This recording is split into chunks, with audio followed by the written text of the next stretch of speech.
Doki Literature Club. I'm pretty sure you already know what this game is. I'm so late. I'm like, how many years late to this game? I have no clue, but I'm super late. But anyways, let's get into it. I don't think this game needs any introduction, so.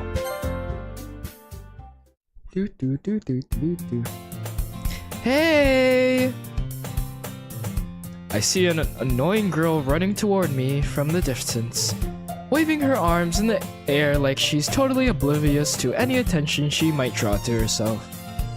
That girl is Sayori, my neighbor and good friend since we were children. You know, the kind of friend you'd never see yourself making today, but it just kind of works out because you've known each other for so long. We used to walk to school together on days like this, but starting around high school she would oversleep more and more frequently, and I would get tired of waiting up. But if she's going to chase after me like this, I almost feel better off running away. However, I just sigh and idle in front of the crosswalk and let Sayori catch up to me. Ah!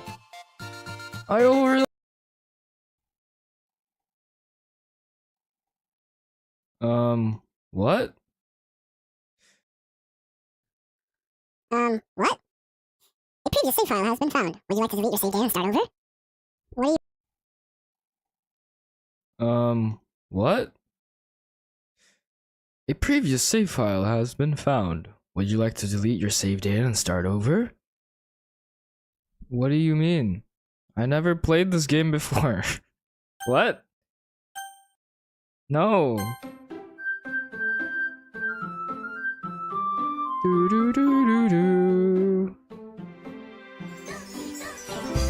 Do do do ba do do do ba da dum dum ba da dum ba da da da ba ba ba ba da da ba da da da da da da da.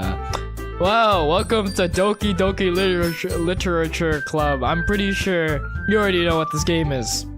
I'm so late. I'm like, how many years late to this game? I have no clue, but I'm super late. But anyways, let's get into it. I don't think this game needs any introduction, so.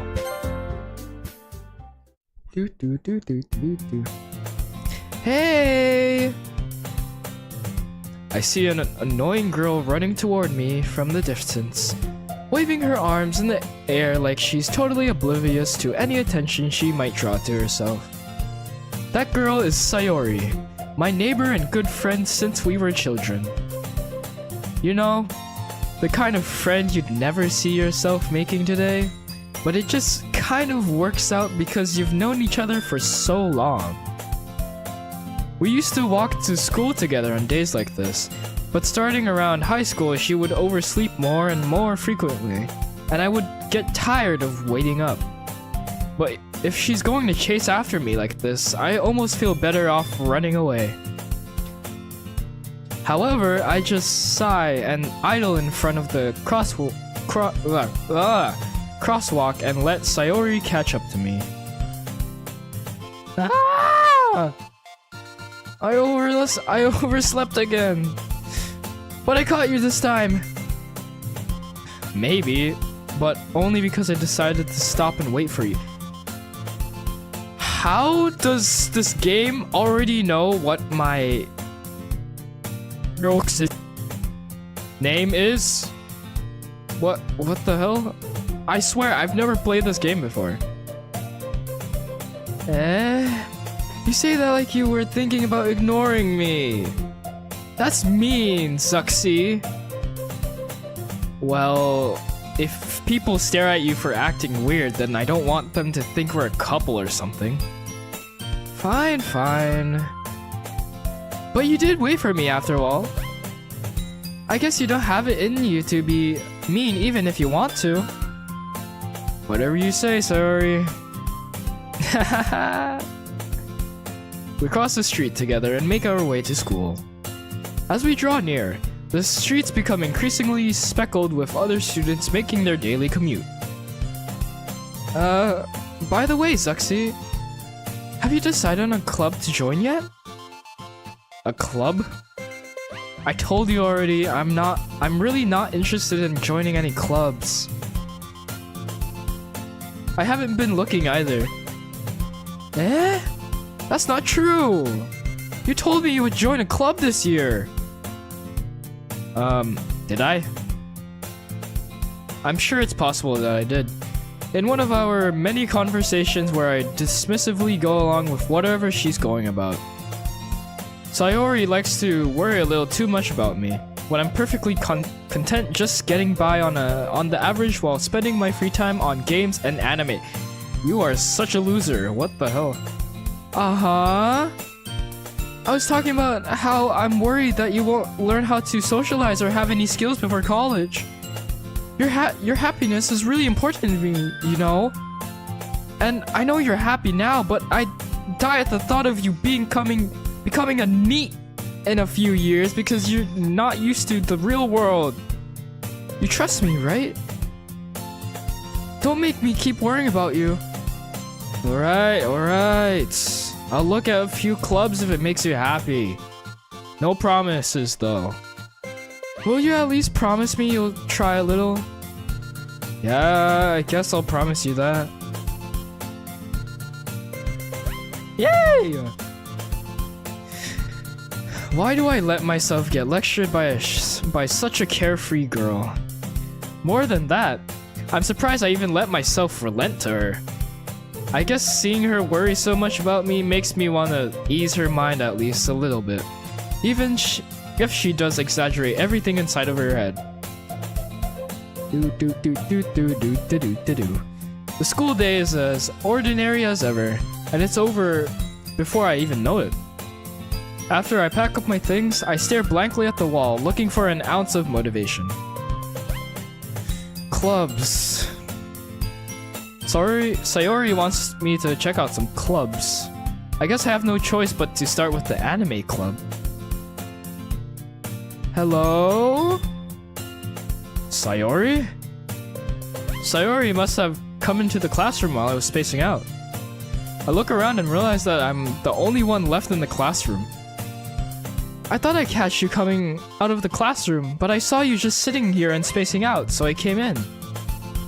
Honestly, you're even worse than me sometimes. I'm impressed. You don't need to wait up for me if it's going to make you late to your own club. Well, I thought you might need some encouragement, so I thought you know... Know what? Well, that you could come to my club. Sayori? Yeah? There is no way I'm going to your club. Meanie. Sayori is the president of the literature club. Not that I was ever aware that she had any interest in literature. In fact, I'm 99% sure she only did it because she thought it would be fun to help start a new club. Since she was the first one to show interest after the one who proposed the club, she inherited the title Vice President. That said, my interest in literature is guaranteed to be even less. Yeah, I'm going to the anime club. Come on, please. Why do you even care? Why do you care so much anyway? Well, I kinda told the club yesterday I would bring in a new member. And Natsuki made cupcakes and everything. Don't make promises you can't keep. I can't tell if Sayori is really that much of an airhead or if she's so cunning as to have planned all of this out. I let a long sigh. Fine, I'll stop by for a cupcake, okay? Yes! Let's go! And thus, today marks the day I sold my soul for a cupcake. I I dejectedly follow Sayori across the school and upstairs, a section of the school I rarely visit, being generally used for third-year classes and activities. Sayori, full of energy, swings open the classroom door. Everyone! The new member is here! I told you, don't call me a new member.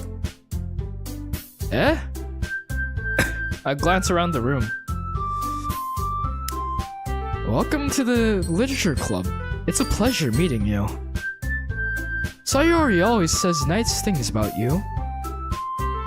Seriously? You brought a boy? Way to kill the atmosphere. Ah, Zuxi, what a nice surprise. Welcome to the club. All words escape me in this situation. This club is full of incredibly cute girls. What are you looking at? If you want to say something, say it. Sorry. Natsuki. The girl with the sour attitude, whose name is apparently Natsuki, is one I don't recognize.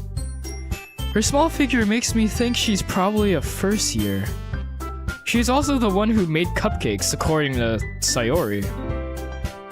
You can just ignore her when she gets moody. Sayori says that quietly into my ear, then turns back toward the other girls. Anyway, this is Natsuki, always full of energy. And this is Yuri, the smartest in the club. Don't say things like that.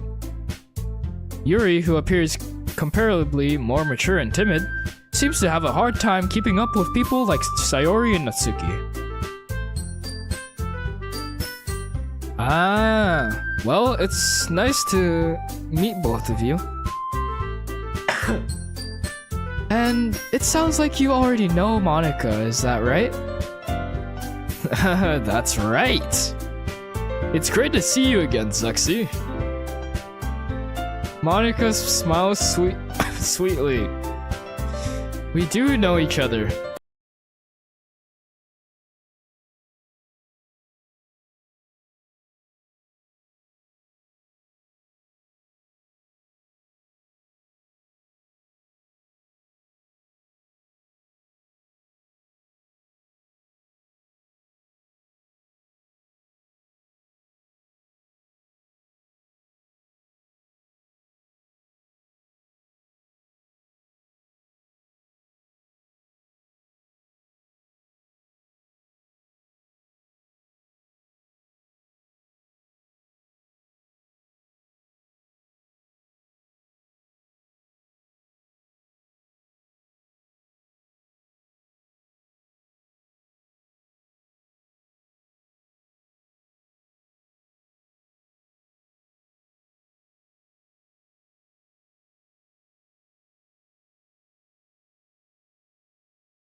What's your honest question? Yo! This is actually not working. I don't know if what is it recording right now?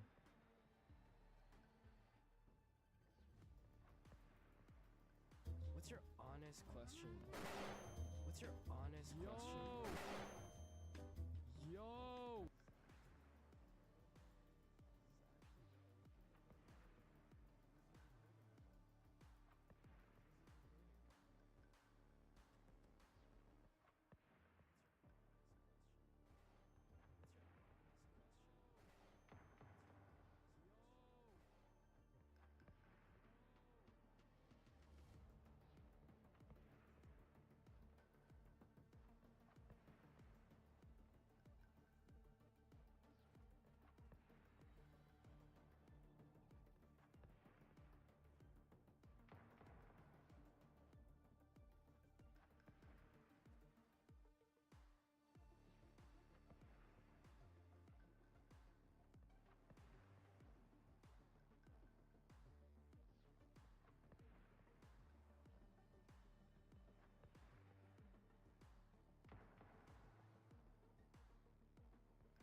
Well, we rarely talked, but we were in the same class last year.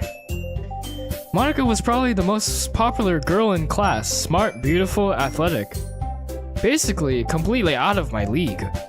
So, having her smile at me so genuinely feels a little...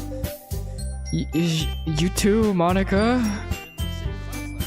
Come sit down, sexy. We made room for you at the table so you can sit next to me or Monica. I'll get the cupcakes. Hey! I made them. I'll get them. Sorry, I got a little too excited. Then how about I make some tea as well? The girls have few desks arranged to form a table. As Sayori mentioned, it's been widened so that there is one space next to Monica and one space next to Sayori. Natsuki and Yuri walk over to the corner of the room, where Natsuki grabs a wrapped tray and Yuri opens the closet. Still feeling awkward, I take a seat next to Sayori. Natsuki proudly marches back to the table, tray in hand. Okay, are you ready? Ta-da! How the hell do you say that? Wow! Natsuki lifts the foil off the tray to reveal a dozen white fluffy cupcakes decorated to look like little cats. The whiskers are drawn with icing, and little pieces of chocolate were used to make the ears. So cute! I had no idea you were so good at baking, Natsuki. Well, you know. Just hurry and take one. Sayori grabs one first, then Monica. I follow. It's delicious! Sayori talks with her mouth full and has already managed to get icing on her face. I turn the cupcake around in my fingers, looking for the best angle to take a bite. Natsuki is quiet. I can't help but notice her sneaking glances in my direction. I still have a cough, are you kidding me? Is she waiting for me to take a bite? I finally bite down. The icing is sweet and full of flavor. I wonder if she made it herself. Of course she did. This is really good. Thank you, Natsuki. What, why are you thanking me? It's not like I... Haven't I heard this somewhere before? Made them for you or anything? I thought you technically did. Sayori said... Well, maybe... But not for you, you know, you dummy! Alright. I give up on Natsuki's weird logic and dismiss the conversation. Yuri returns to the table carrying a tea set. She carefully places a teacup in front of each of us before setting down the teapot next to the cupcake tray. You keep a whole tea set in this classroom? Don't worry, the teachers gave us permission. After all, doesn't a hot cup of tea help you enjoy a good book? I guess? Don't let yourself get intimidated. Yuri's just trying to impress you. Eh? That's not... Insulted, Yuri looks away. I meant that, you know... I believe you. Well, tea and reading might not be a pastime for me, but I at least enjoy tea. I'm glad. Yuri faintly smiles to herself in relief. Monika raises an eyebrow, then smiles at me. So, what made you consider the literature club? I was afraid of this question. Something tells me I shouldn't tell Monika that I was practically dragged here by Sayori. Well, I haven't joined any clubs yet, and Sayori seemed really happy here, so... That's okay. Don't be embarrassed. We'll make sure you feel right at home, okay? As president of the literature club, it's my duty to make the club fun and exciting for everyone. Monika, I'm surprised. How come you decided to start your own club? You could probably be a board member for any of the major clubs.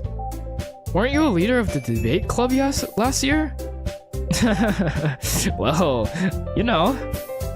To be honest, I can't stand all of the politics around the major clubs.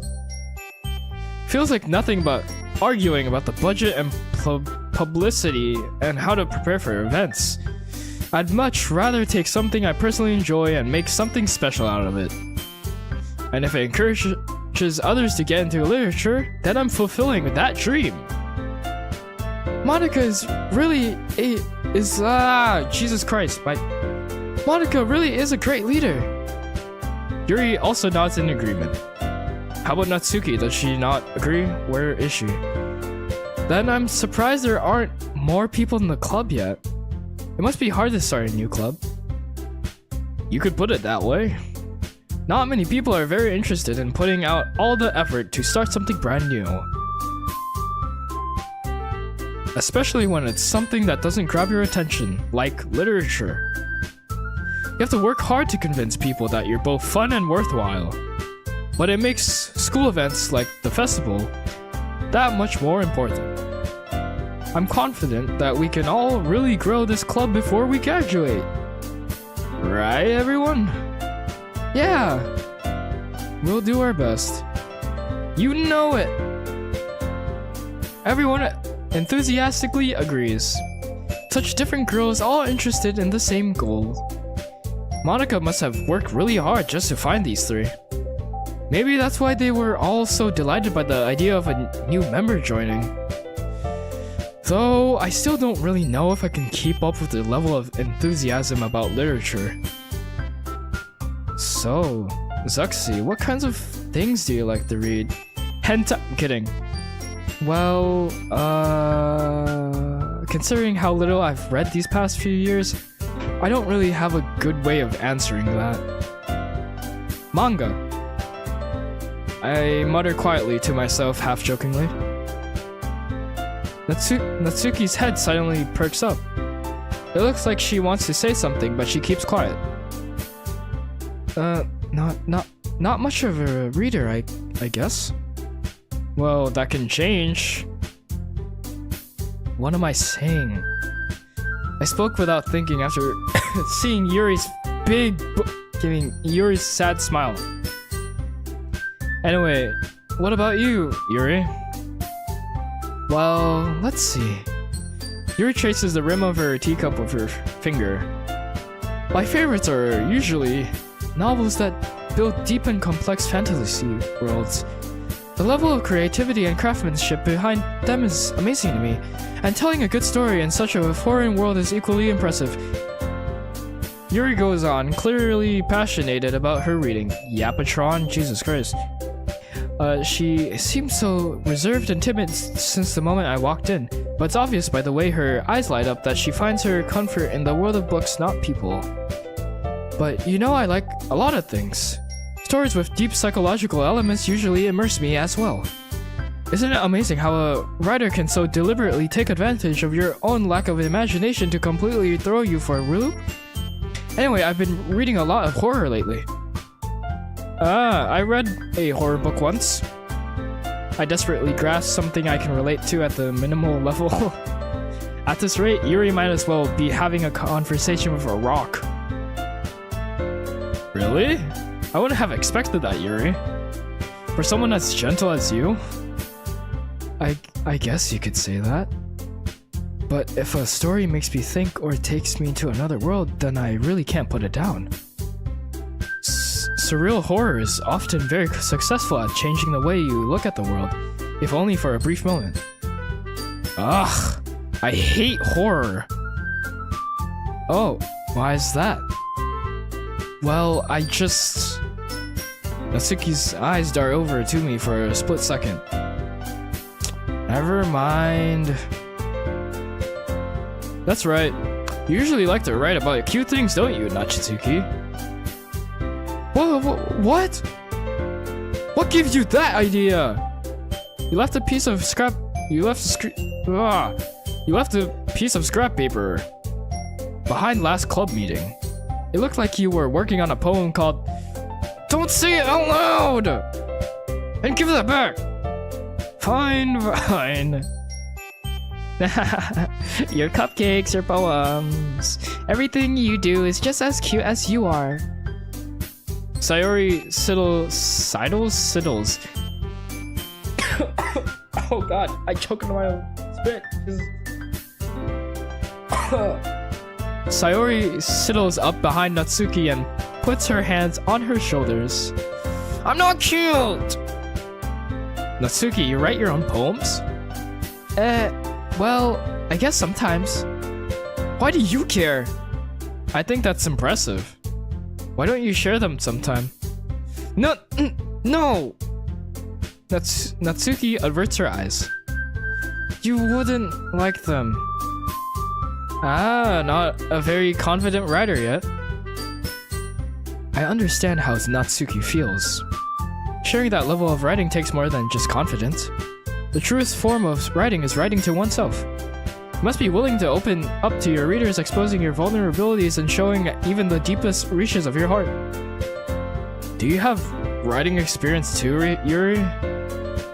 Maybe if you share some of your work, you can set an example and help Natsuki feel comfortable enough to share hers.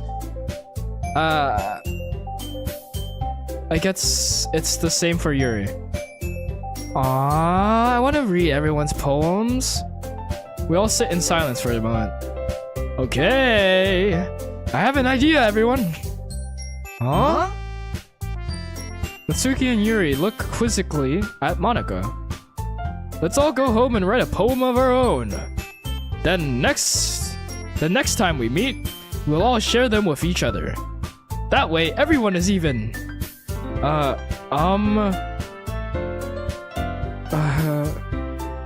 Yeah, let's do it.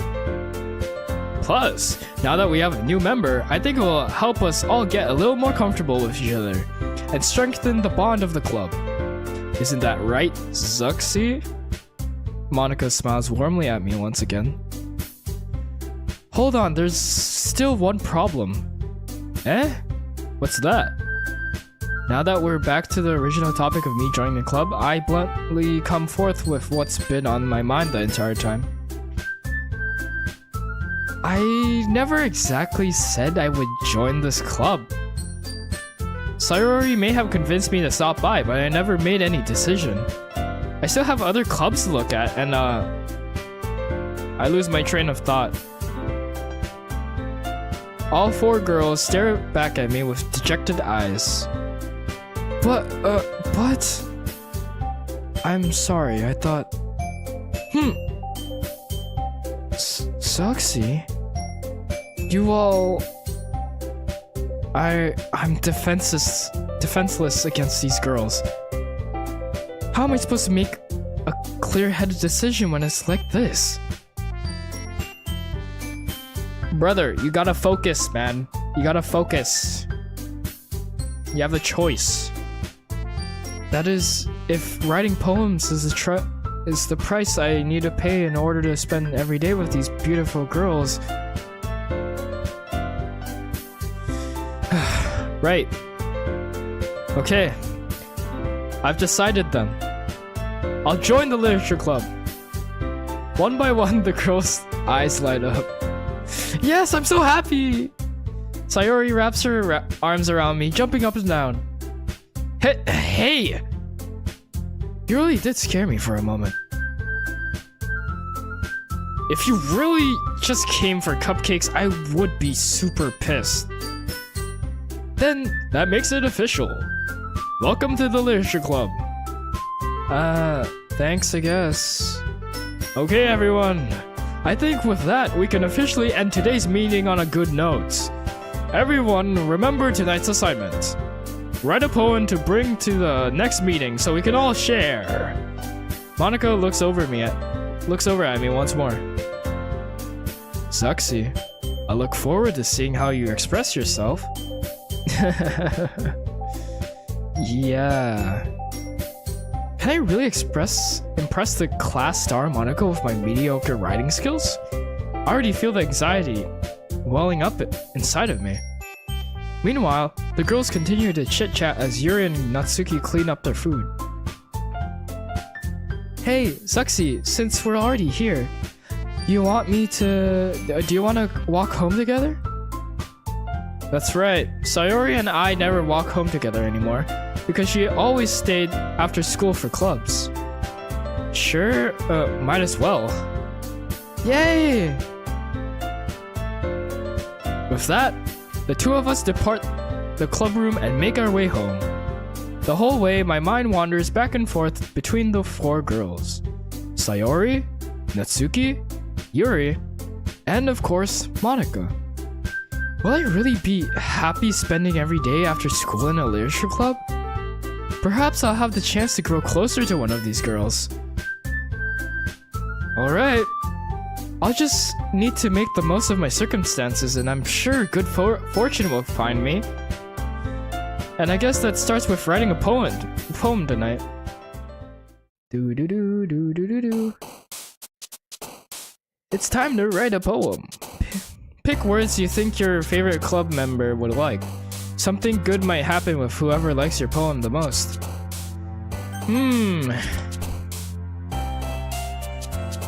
I like Natsuki. Then the rest of the girls, so I'll do Natsuki. Lazy, vibrant. What? Sweet? Bruh. Lust? Strawberry? Okay. Raindrops? Okay. Disarray. Clumsy, fun, ambient, despise. Fun? That's obviously Sayori. What the hell? Bubbles. There you go. Starscape? I feel like that would be Yuri. Sunny? Parfait. Fickle. Wait, pink. Kawaii.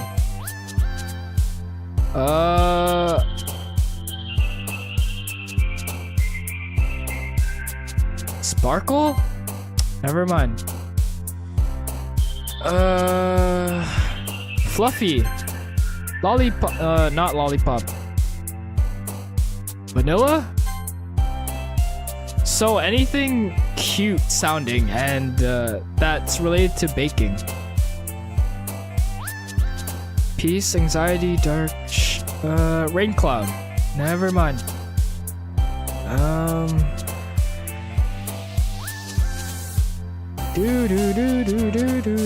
Joy. That joy would be Sayori. Charm. Never mind. Oh my god. Entropy. That would be Yuri. Games, calm, cheer, daydream, cheeks, adventure. What? None of these are Natsuki. Captive. No, that's stupid. What the? Rainbow. Oh my god. Hop. Cool. Romance. No. Climax. Breath. Breathe. Explode. Philosophy. Excitement. Question. Play. Anime. I think that's mostly Natsuki. Hi again, Zexy. Glad to see you didn't run away on us. Nah, don't worry. This might be a little strange for me, but I at least keep my word. Well, I'm back at the literature club. I was the last to come in, so everyone else is already hanging out. Thanks for keeping your promise, Sexy. I hope this isn't too overwhelming of a commitment for you. Making you dive headfirst into literature when you're not accustomed to it. Oh, come on! Like, he deserves any slack. Sayori told me you didn't even want to join any clubs this year. And last year, too.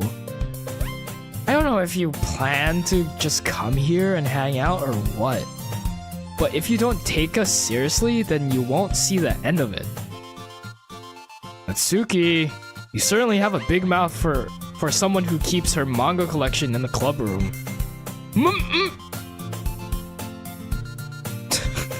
What? Natsuki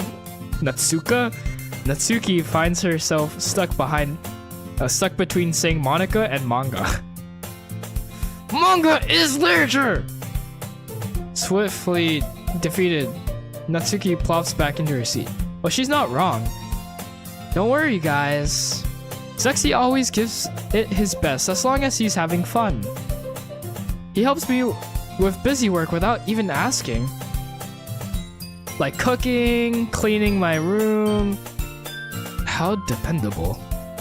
Sayori, that's because your room is so messy, it's distracting. And you almost set your house on fire once. Is that so?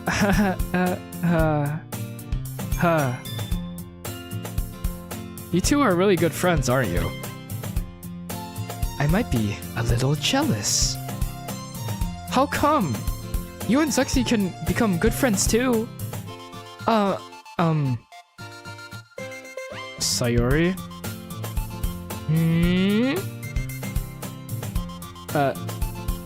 As usual, Sayori seems oblivious to the word situation she just put me into. Oh, Yuri! Even brought you something today, you know? Whoa, wait, Sayori... Me? Not really. Don't be shy. It's really nothing. What is it? Never mind. Sayori made it sound like a big deal when it's really not. What do I do? I'm sorry, Yuri. I wasn't thinking. I guess that means it's up to me to rescue this situation. Hey, don't worry about it. First of all, I wasn't expecting anything in the first place. So any nice gesture from you is a pleasant surprise. It'll make me happy no matter what. Is that so? Yeah. Don't make it a big deal if you don't want it to be. Alright. Well, here. Yuri reaches into her bag and pulls out a book. I don't want you to feel left out, so I picked out a book that I thought you might enjoy. It's a short read, so it should keep your attention even if you don't usually read. And we could, discuss it if you want. This is... How is this girl accidentally being so cute? She even picked out a book she thinks I'll like, despite me not reading much. Yuri, thank you! I'll definitely read this. I'll definitely not throw this in the trash. I enthusiastically take the book. Phew. Well, you can read it at your own pace. Considerably 1 word per minute. I look forward to hearing what you think. Now that everyone's settled in, I expected Monika to kick off some scheduled activities for the club. But that doesn't seem to be the case. Sayori and Monika are having a cheery conversation in the corner. Yuri's face is already buried in a book. I can't help but notice her intense expression, like she was waiting for this chance. Meanwhile, Natsuki is rummaging around in the closet. Aga! I hear Natsuki utter an exasperated sigh from within the closet. She seems to be annoyed by something. I approach her in case she needs a hand. You looking for something in here? Freaking Monika! She never puts my stuff back in the right spot. What's the point in keeping your collection organized if someone else is just gonna mess it up? Natsuki slides a bunch of stacked books and boxes across the shelf. Manga? You read manga, right? Sometimes. Manga is one of those things where you can't admit you're really into until you figure out where the other person stands. How did you know anyway? I heard you bring it up at some point. Besides, it's kind of written on your face. What's that supposed to mean? I see. There's a lone volume of manga amidst a stack of various books on the side of one of the shelves. Curious, I pull it out of the stack. There it is! Natsuki snatches it out of my hand. She then turns to a box of manga and slips the volume right into the middle of the rest. Ah, much better. Seeing a box set with one book missing is probably the most irritating sight in the world. I know that feeling. Even though I don't read, I know that feeling. I get a closer look at the box set she's admiring. Parfait Girls? It's a series I've never heard of in my life. That probably means it's either way out of my demographic or it's simply terrible. If you're gonna judge, you can go do it through the glass on that door. She points to the classroom door. Hey, I wasn't judging anything. I didn't even say anything. It was the tone of your voice. But I'll tell you one thing, Zuxi. Consider this a lesson straight from the literature club. Don't judge a book by its cover. In fact, Natsuki pulls out the first volume of Parfait Girls from the box. I'm gonna show you exactly why. She shoves the book right into my hands. Ah. I stare at the cover. It features 4 girls in colorful attire striking animated feminine poses.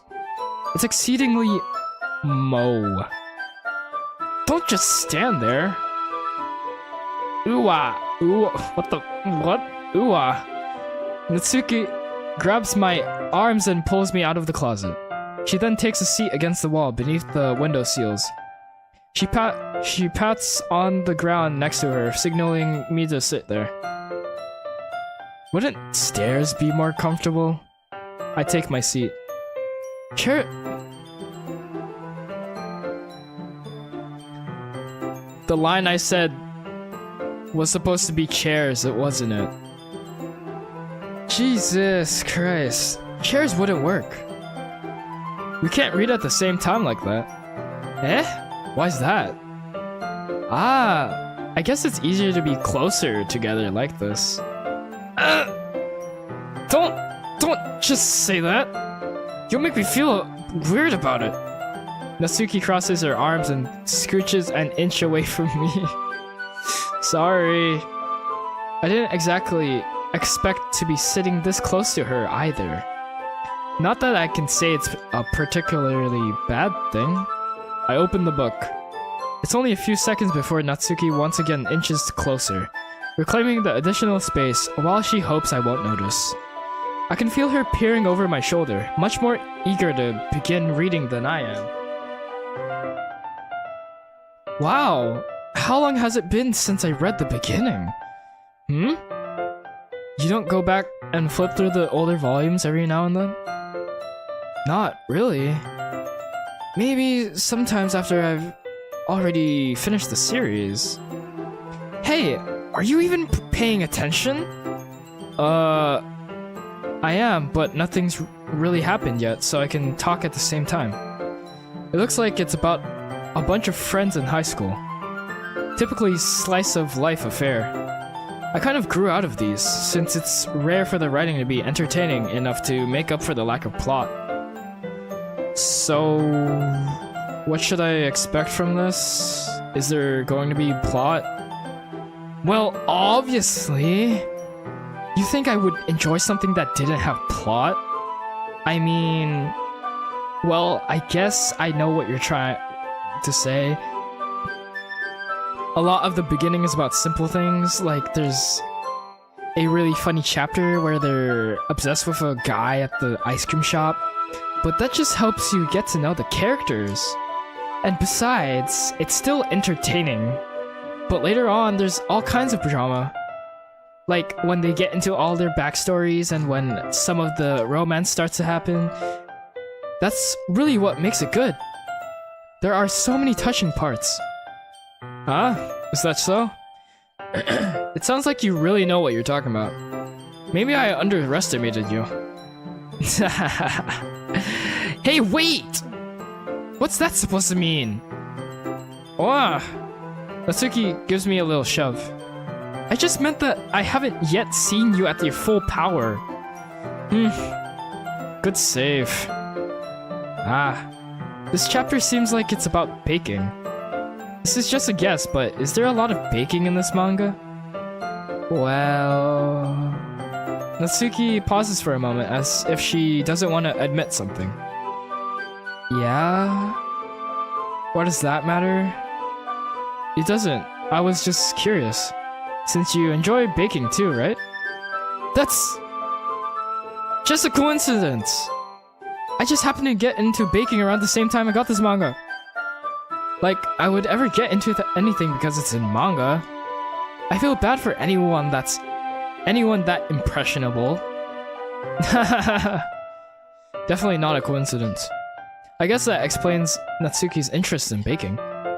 Still, of all the hobbies to pick up from a manga, that's definitely one of the better ones. Not to mention, she's really good at it, so who am I to judge? Oh wow, what the... We read on for a few more minutes. I finished a couple of chapters at this point. Are you sure this isn't boring for you? It's not! Even though you're just watching me read? Well... I'm fine with that. If you say so. I guess it's fun sharing something you like with someone else. I always get excited when I convince any of my friends to pick up a series I enjoy. You know what I mean? You don't?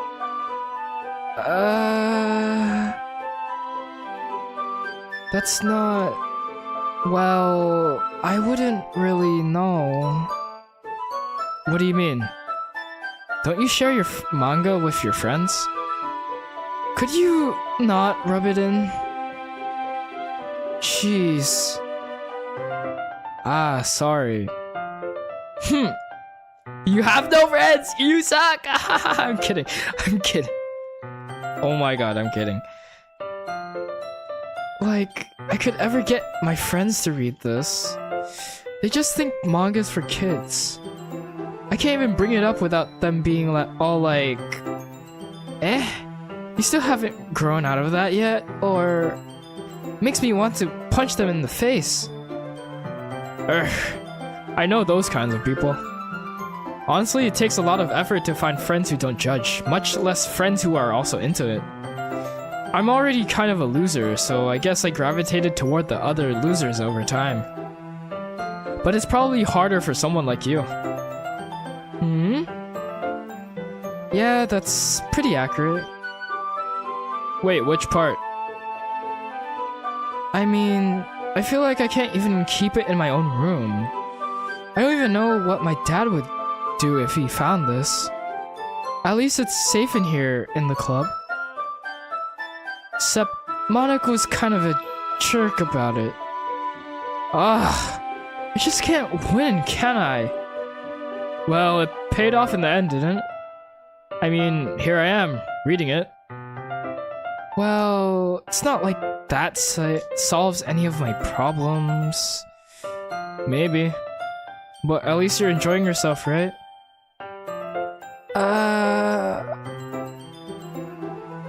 So... Jeez, that's enough! Are you gonna keep reading or what? Yeah. I flip the page. Suddenly, Natsuki starts laughing.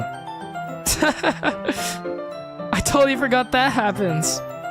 Natsuki puts her finger on one of the panels. Minori is my favorite character. You always feel a little bit bad for her since she's so unlucky. But it gets especially bad when... Oh... I shouldn't be talking about that yet. Just finish this chapter. Natsuki's voice sparkles with excitement. It's a stark contrast to her usually bossy tone. But if she's not used to sharing her favorite manga with her friends, I can understand why. It's hard to express in words the feeling you get when connecting with someone like that. And being able to provide that to Natsuki, for whom it's a rare experience. The thought makes me smile a little to myself.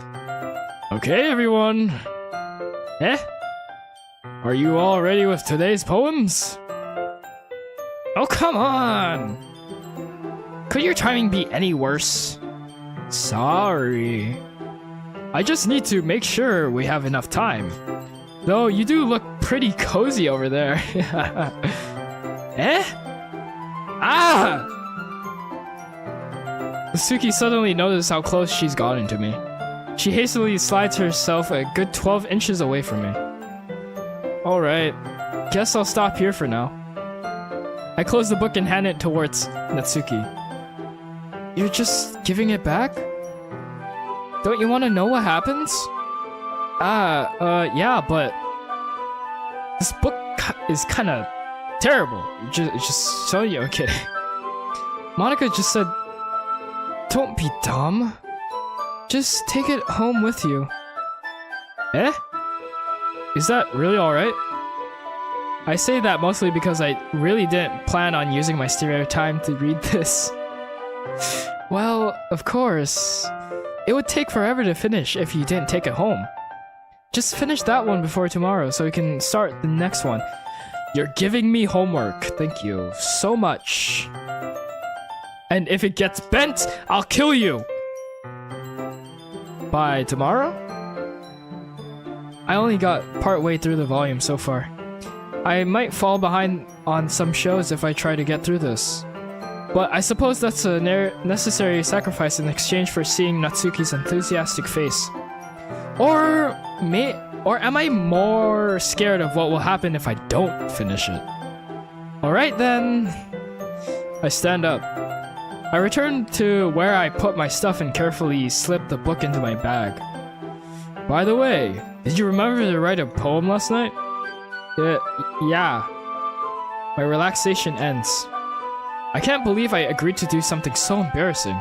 I couldn't really find much inspiration since I've never really done this before. Well, now that everyone's ready, why don't you find someone to share it with?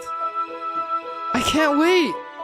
Sayori and Monica enthusiastically pull out their poems. Sayori's is on a wrinkled sheet of loose leaf torn from a spiral notebook. On the other hand, Monica wrote hers in a composition notebook. I can already see Monica's pristine handwriting from where I sit. Natsuki and Yuri reluctantly comply as well, reaching into their bags. I do the same myself. Hey, I don't have a partner! Who should I show my poem to first? Natsuki, of course. I told Natsuki I was interested in her poems yesterday. It's probably only fair if I shared mine with her first. Eh? Okay. Well, let's start with the things I don't like. First of all, Natsuki rereads my poems. Never mind. I don't feel like giving you my opinion. Eh? Then what's the point of sharing in the first place?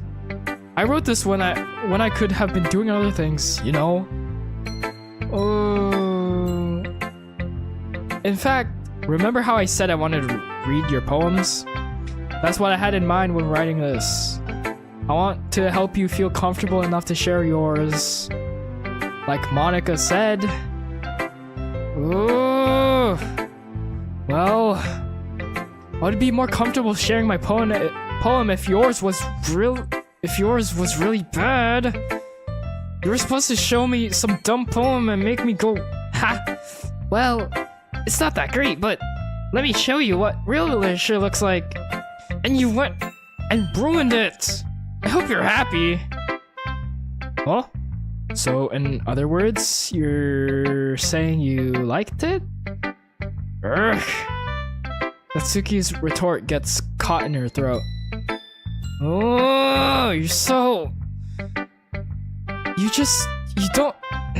don't understand anything, do you? I already told you that you don't have to go announcing it to the world like you're all self-important. Pretty sure you never actually said that. I say that mostly to myself. Natsuki must really hate me or something. I can't figure out if it's a win or a loss that she liked my poem. In any case, you still need to show me yours, right? Fine, I guess. Only because Monica will make me if I don't. Ooh. Eagles can fly, monkeys can climb, crickets can leap, horses can race, owls can seek, cheetahs can run, eagles can fly, people can try, but that's about it. This poem kinda sucks. Click outside poem area.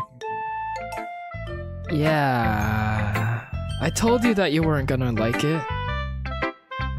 I like it. What? Just be honest. I am. Why are you so convinced that I wouldn't like it? Well... because! Everyone in high school thinks that writing has to be all sophisticated and stuff. So people don't even take my writing seriously. But isn't the point of poems for people to express themselves? Your writing style wouldn't make your message any less valid. Yes, exactly! Like, when it's easy to read but it hits you hard. Like in this poem, seeing everyone around you do great things can be really disheartening. So I decided to write about it. Yeah, I understand. But the other nice thing about simple writing is that it puts more weight on the wordplay. Like, I set up for a rhyme at the end, but then made it fall flat on purpose. It helps bring out the feeling in the last line. So you did. I guess more went into it than I realized. That's what it means to be a pro! I'm glad you learned something. Didn't expect that from the youngest one here, did you? Yeah, I guess not. I decide to humor her with that last comment. I don't really care how old everyone is, but if Natsuki is feeling proud, then I won't take that away from her. Let's go with Monica. Hi, Zuxi. Having a good time so far? Yeah. Good, glad to hear it. By the way, since you're new and everything, if you ever have any suggestions for the club, like new activities or things we can do better, I'm always listening. Don't be afraid to bring things up, okay? Alright, I'll keep that in mind. Of course I'll be afraid to bring things up. I'm much better off just going with the flow until I'm more settled in. The main character is just like me. Anyway, wanna share your poem with me? Well, that's the reason why I came over here. It's kind of embarrassing, but I guess I have to. Don't worry, Zuxi. We're all a little embarrassed today, you know? But it's that sort of barrier that we'll all learn to get past soon. Yeah, that's true. I hand Monica my poem. I like it, Zuxi. Really? It's a lot cuter than I expected. Oh, jeez. No. It kind of makes me think of something that Natsuki would write. And she's a good writer too. So take that as a compliment. Ha ha ha. If you say so. Yep. By any chance, have you read anything by Shel Silverstein? Maybe a long time ago?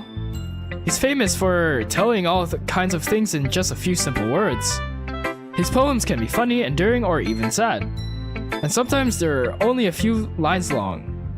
They might even feel like they're written for kids, but if you think about them, they can express views of the world that would apply to anybody. I see. So you're saying that Natsuki is kind of like that? Sort of. Maybe she's not an expert, but you probably won't find much filler in her poems. They might be easy to write, but they're super challenging to get the meaning through. So I can see why it would be your kind of poem to explore. I'm sure I'll end up trying different things a lot. It could take a while before I feel comfortable doing this. That's okay. I'd love to see you try new things. That's the best way to find the kind of style that suits you. Everyone else might be a little bit biased toward their own kinds of styles, but I'll always help you find what suits you the most. So don't force yourself to write the way everyone else wants you to write.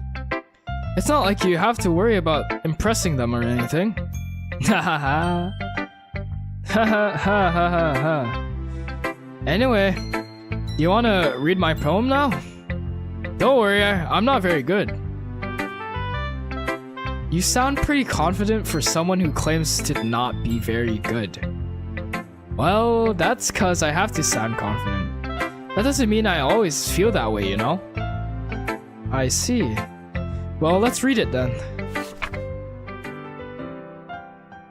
Hole in the wall. It couldn't have been me. See the direction the spackle protrudes? A noisy neighbor? An angry boyfriend? I'll never know. I wasn't home. I peer inside for a clue. No! I can't see. I reel. Blind. Like a film left out in the sun. But it's too late. My retinas. Already scorched with a permanent copy of the meaningless image. It's just a little hole. It wasn't too bright. It was too deep. Stretching forever into everything. A lot of infinite choices. I realize now that I wasn't looking in. I was looking out. And he, on the other side, was looking in. What? So, what do you think? It's very freeform, if that's what you call it. Sorry, I'm not really the right person to ask for feedback. That's okay. Yeah, that kind of style has got gotten pretty popular nowadays. That is, a lot of poems have been putting emphasis on the timing between words and lines. When performed out loud, it can be really powerful. What was the inspiration behind this one? Well, I'm not sure if I know how to put it. I guess you could say that I had some kind of epiphany recently. It's been influencing my poems a bit. An epiphany? Yeah, something like that. I'm kind of nervous to talk about deep stuff like that, because it's kind of coming on strongly. Maybe after everyone is better friends with each other. Anyway, here's Monica's writing tip of the day. Sometimes when you're writing a poem or a story, your brain gets too fixated on a specific point. If you try so hard to make it perfect, then you'll never make any progress. Just force yourself to get something down on the paper and tidy it up later. Another way to Another way to think about it is this. If you keep your pen in the same spot for too long, you'll just get a big dark puddle of ink. So just move your hand and go with the flow. That's my advice for the day. Thanks for listening. So, okay, we got 2 more girls to go through. I'm gonna leave this here because I am running out of time. So, like and subscribe, do whatever. I don't care, and goodbye. See you in the next one.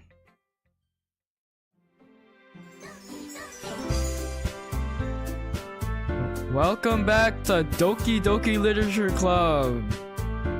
Last time we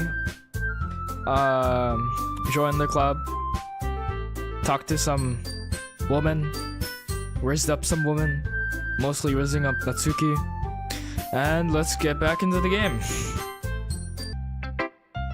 Hint: you can use the skip button to fast forward through text you've already read. Okay, should I go with Yuri or Sayori?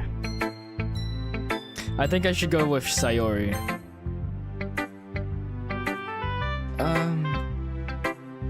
Oh my goodness! This is so good, Zuxi! Huh? I love it! I had no idea you were such a good writer. Sayori... You must be seriously overreacting. I'm not a good writer at all. I honestly have no idea what I'm doing. Well... maybe that's why. Because I have no what I like either. That okay. Jeez. I'm sure Yuri's opinion has to be a little more constructive than this. Are you sure you don't like it just because I wrote it? Eh? Well, I'm sure that's part of it. I think I understand you better than a lot of other people, you know? So when I read your poem, it's not just a poem. It's a Zuxi poem. And that makes it feel extra special. Like I can feel your feelings in it. Sayori hugs the sheet against her chest. You're so weird, Sayori. I'm really happy just that you wrote one.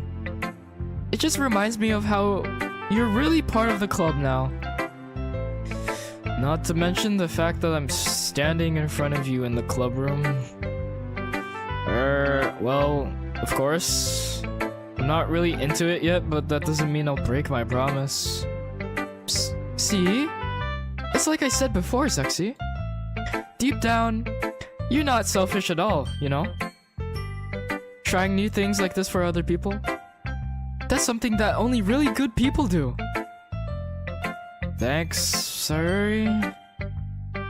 I'm not sure if Sayori sees a full picture of my motive here. Then again, I can't deny that she's part of the reason I joined. Knowing how much this means to her and all. Yeah? And I'm gonna make sure you have lots of fun here, okay? That will be my way of thanking you. Alright, I'm going to hold you to that then. Yay!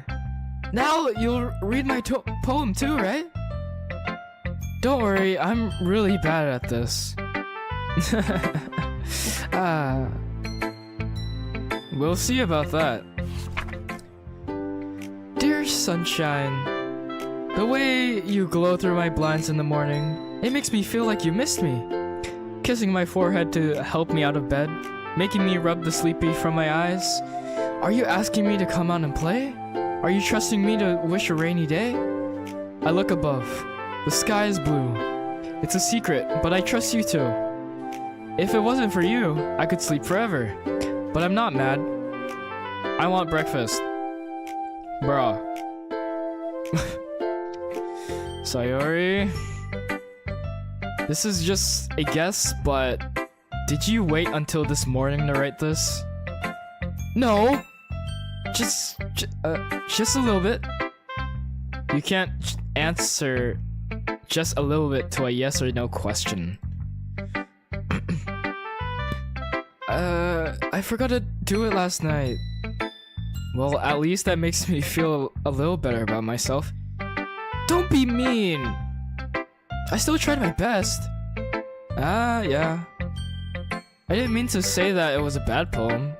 It came out nice, or how should I put it? It sounds just like you. Really? Yeah. Especially that last line. I made eggs and toast! Even though you were late to school? It's bad to skip breakfast. I get all cranky. Well, I guess there's no a point in arguing then. Anyway, thanks for showing me. This was so much fun. Monica's the best. Yeah. But next time I won't forget. And I'm gonna write the best poem ever. Well, I guess I look forward to it. Last person is Yuri. Oh.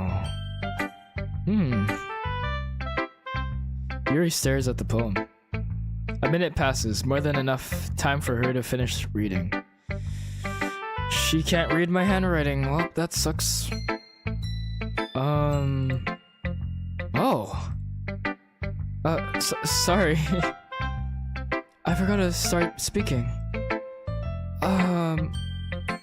It's fine. Don't force yourself. I know it's bad. I'm not. I just need to put my thoughts into words. Hold on. Okay. This is your first time writing a poem, right? Yeah. Why do you ask? I'm just making sure. I guess that it might be after reading through it. So it's bad. It's that bad, isn't it? No! Did I just raise my voice? Oh, I'm sorry. I'm so sorry. Yuri buries her face in her hands. I couldn't help but notice that it's been several minutes and we really haven't gotten anywhere. It might take Yuri a while to get used to new people. It's fine. I really didn't notice. What were you saying? Right. It's just that there are specific writing habits that are usually typical of new writers. And having been through that myself, I kind of learned to pick up on them.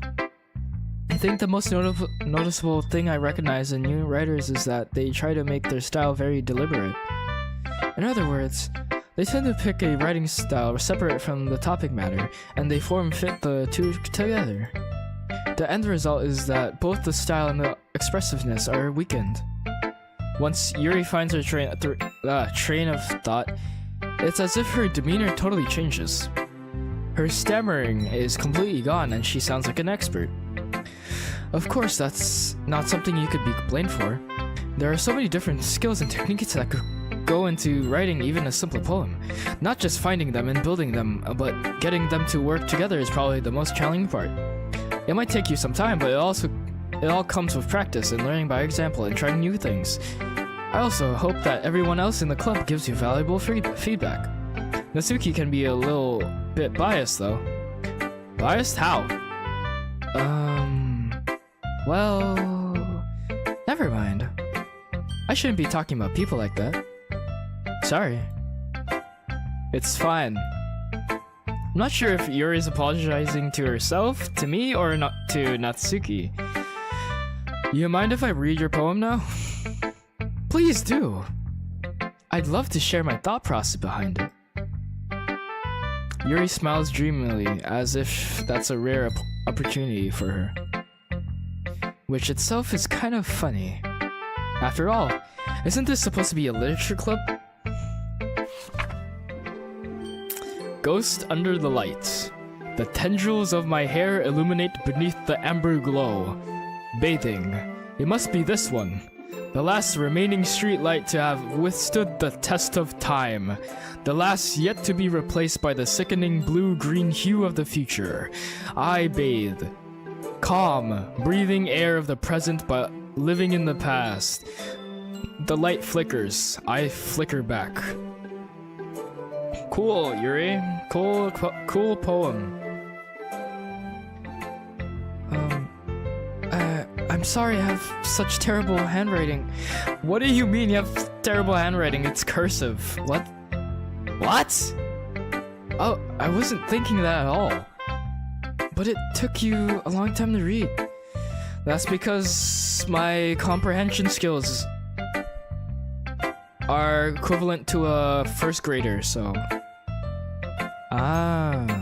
Well, I just don't read script very often. I actually think your writing is pretty. Eh? That's a relief. Also, I like the poem. Even though it's short, it was really descriptive. It wasn't too short? I usually write longer poems. Not at all. I'm really glad you liked it. I'll be honest. Since it's our first time sharing, I wanted to write something a little more mild. Something easy to digest, I suppose. Are you into ghost Yuri? Hugh. Actually, the story isn't about a ghost at all, Sexy. Really? I must have totally missed the point then. Well, I suppose you did only glance over it after a while. But remember that poets often express their own thoughts, feelings, and experiences in their work. They usually do more than tell a simple story or paint a picture. In this case, perhaps the subject of the poem is only symbolically compared to a ghost, lingering in her last remaining place of comfort, unable to let go of the past, and soon to be left with nothing. That's a lot more solemn and putting it that way. I hadn't even thought of that. That's impressive. It's nothing, really. Well, it makes me happy that you think that. Just remember that it won't be long before you pick up on these things, too. Yeah, maybe you're right. I guess I'll have to keep trying, huh? I'm counting on you. Thank you. Whew. Guess that's everyone. I glanced around the room. That was a little more stressful than I anticipated. It's as if everyone is judging me for my mediocre writing abilities. Even if they're just being nice, there's no way my poems can stand up to theirs. This is a literature club after all. I sigh. I guess that's what I ended up getting myself into. Across the room, Sayori and Monika are happily chatting. My eyes land on Yuri and Natsuki. They gingerly exchange sheets of paper, sharing their respective poems. As they read in tandem, I watch each of them change their expression. Each of their expressions change. Natsuki's eyebrows furrow in frustration. Meanwhile, Yuri smiles sadly. What's with this language? Huh? Did you say something? Oh, it's nothing. Natsuki dismissively returns the poem to the desk with one hand. I guess you could say it's fancy. Thanks. Yours is... cute. Cute? Did you completely miss the symbolism or something? It's clearly about feeling of giving up. How can that be cute? I know that. I just meant the language, I guess. I was trying to say something nice. Eh? You mean you have to try that hard to come up with something nice to say? Thanks, but it really didn't come out nice at all. Well, I do have a couple of suggestions. If I was looking for suggestions, I would have asked someone who actually liked it. Which people did, by the way. Sayori liked it. And Saxi did too.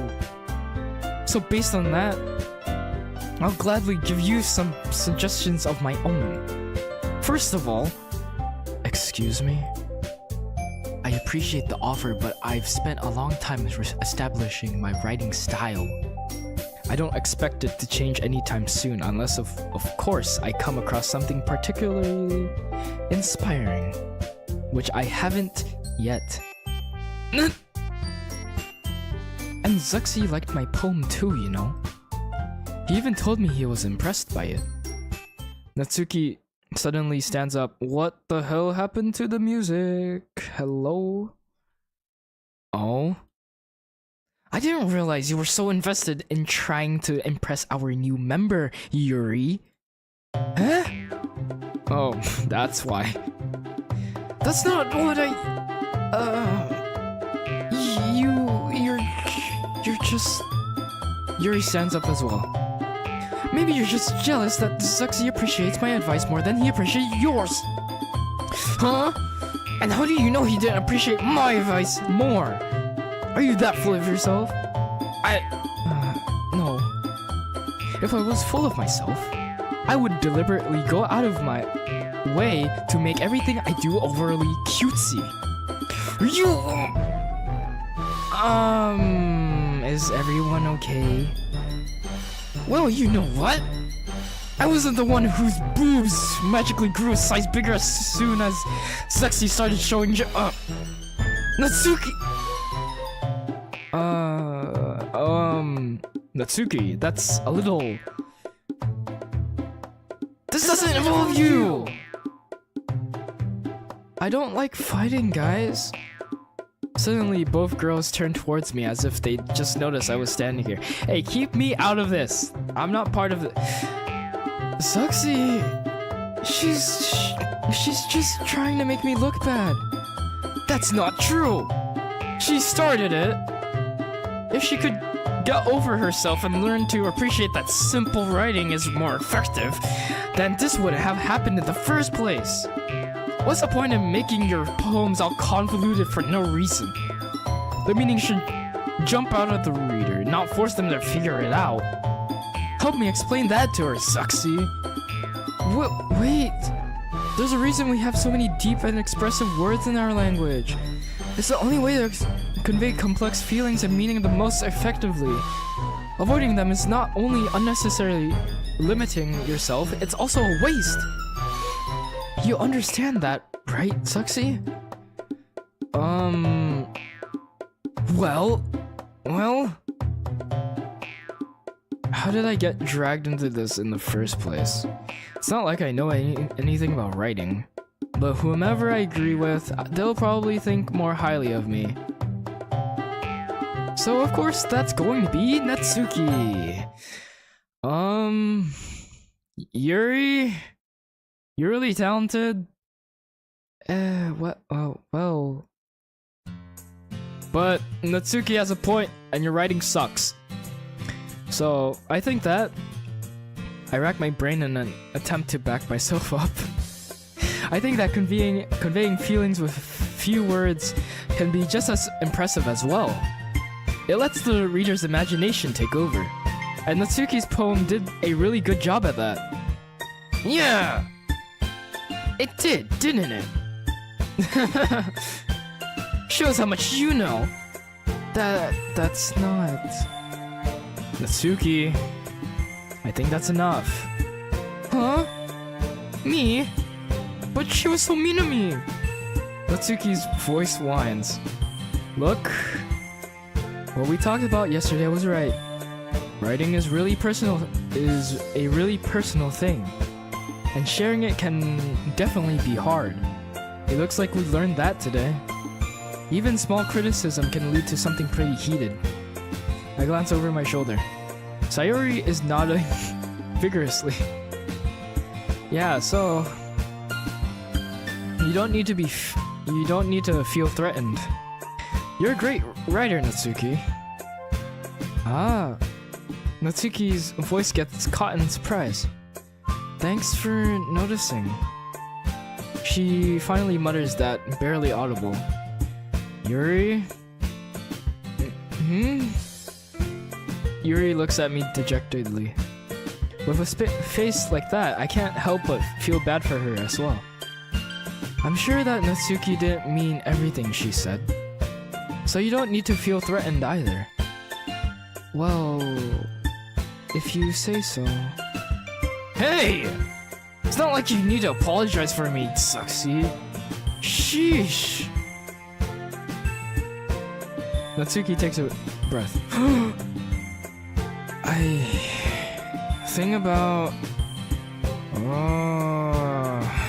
Natsuki glances around the room. Would everyone stop staring at me? Unsurprisingly, Natsuki has a harder time with it than she posted. Sayori and Monica look away. Anyway, the thing about your boobs, I didn't mean it, okay? That's all. Natsuki looks away, avoiding eye contact with anyone. Why are you looking at her boobs anyway, Natsuki? Wait, you jealous? Huh? Yeah, you're naturally beautiful, Yuri. Sayori? I'll go make some tea. Huh? I was just trying to help. I'm sure she appreciated it, Sayori. I pat Sayori on the shoulder. Now that we're past that, everyone's read each other's poems, right? I hope that it was worthwhile for everyone. Especially you, Zuxi. And to be honest, it's a nice change of pace from the lazing around we got a little too used to. So my joining the club was responsible for ruining the atmosphere. Thank you so much, Monica. No, not at all. There's still time before we go home, so we'll all relax for a bit. Of course, besides chatting, we do literature-related things in the club room. So maybe you can take the chance to pick up a book or do some writing. After all, that's what the club is for. I disagree, Monica. Huh? About what? That's not the most important thing about Literature Club. The most important thing is having fun. Of course. Well, I guess that's why you're the vice president, Sayori. In the end, though, Monica's right. Being in the literature club probably means I can't spend all my time doing nothing. But in the end, I guess it's been worth it so far. Okay, everyone. It's just about time for us to leave. How did you all feel about sharing poems? It was a lot of fun. Well, I'd say it was worth it. It was alright. Well, mostly. Zuxi, how about you? Yeah, I'd say the same. It was a neat thing to talk about with everyone. Awesome! In that case, we'll do the same thing tomorrow. And maybe you learned something from your friends too. So your poems will turn out even better. I think to myself, I did learn a little more about the kinds of poems everyone likes. With any luck, that means I can at least do a better job impressing those I want to impress. I nod to myself with newfound determination. Suxy! Ready to walk home? Sure, let's go. Sayori beams at me. It surely has been a while since Sayori and I have spent this much time together. I can't really say I'm not enjoying it, either. Sayori? About what happened earlier? Eh? What do you mean? You know, between Yuri and Natsuki? Does that kind of thing happen often? No. That's really the first time I've seen them fight like that. I promise, they're both wonderful people. You don't hate them, do you? No, I don't hate them. I just wanted your opinion, that's all. I can see why they make good friends with you. Phew. You know, Zuxi, it's nice that I get to spend time with you in the club. But I think seeing you get along with everyone is what makes me the happiest. And I think everyone really likes you too. That's... Every day is going to be so much fun.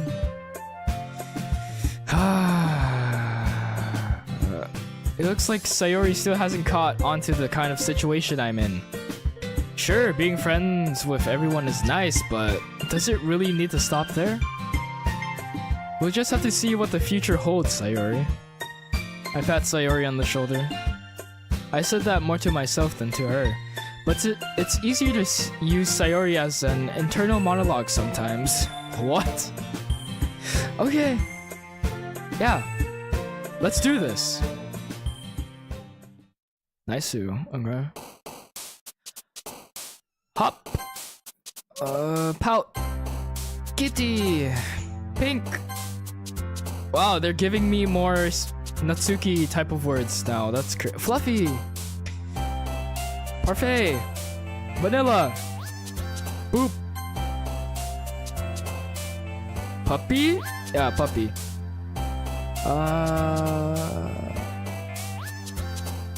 Dazzle? No. Lollipop. Doki Doki. Kawaii. What? Electric flea? What the hell? Bunny. Melody. Playground? Oh, wow, okay. Skirt. Fickle. Never mind. Sticky. Vivacious. Sticky? Oh, what? What the hell? Another day passes and it's time for the club meeting already. I've gotten a little more comfortable here over the past couple days. Entering the club room, the usual scene greets me. Hi, Zuxi. Yo, Sayori. Looks like you're in a good mood today. I'm just still not used to you being in the club, that's all. I see. That's a pretty simple thing to get you in a good mood. But I guess it's always the simple things with you anyway. Speaking of which, I'm kinda hungry. Will you come with me to buy a snack? No thanks. Eh? That's not like you at all. I have my reasons. Why don't we take a look at your purse, Sayori? Why that all of a sudden? No reason, really. I just wanted to look at it. Wanted to steal a couple bucks from your purse, that's it. Sayori nervously retrieves her coin purse. She fumbles with the latch and gets it open. Then she turns it upside down and lets its contents spill onto the desk. Only 2 small coins fall out.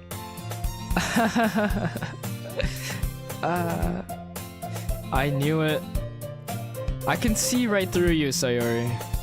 That's not fair. How did you even know? It's simple. If you had enough money in the first place, you would have bought a snack before coming to the club room. So either you're not hungry and wanted an excuse to take a walk, or you plan to conveniently forget that you spent all your money so that I would lend you some. But there's one more thing. You're always hungry! And so that only leaves one option. I give up. Don't make me feel guilty. If you feel guilty, that means you deserve to feel guilty. Yuri suddenly giggles. I didn't notice that she was listening in. Her face is in her book as always. I wasn't listening or anything. It was just something in my book. Yuri... Tell Zuxi to let me borrow some money. Don't get me involved like that, Sayori. Besides, you should only buy what you can responsibly afford.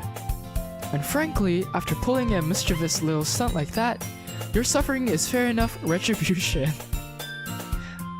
Wow. Did I didn't mean that. I get too absorbed into my book. Oh. I really like when you speak your mind, Yuri. It doesn't happen much, but it's a fun side of you. There's no way you could think that. You were right though. I did something bad and now I have to accept the retribution. That! Still, coming from you, Sayori. I guess there's a little devil inside all of us, isn't there? Don't let her fool you. Sayori knows exactly what she's doing. After all, she told you guys she was bringing me to the club before she even told me. But... You wouldn't have come if it weren't for the cupcakes. So I had to trick Natsuki into making them. Come on, give me more credit than that, Sayori. Damn, what the... Kya! Out of nowhere, something smacks Sayori in the face and tumbles onto the desk. Ow! What was... Eh? A cookie! Sure enough, it's a giant cookie wrapped in plastic. Sayori glances around. Is this a miracle? It's because I paid my restitution. Retribution. Actually, that one almost worked. I was just gonna give it to you. But then I heard you blab about the cupcakes. It was totally worth seeing your reaction though. Natsuki? That's so nice of you. I'm so happy. Sayori hugs the cookie. Jeez, just eat the damn cookie, Sayori. Sayori rapidly tears open the wrapper and takes a big bite. So good.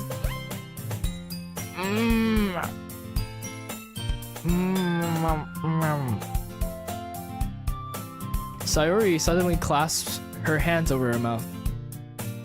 I burnt my tongue. You're going through a lot over just one cookie. Natsuki takes a bite of her own cookie. Yours looks so good too, Natsuki. Can I try it? Jeez.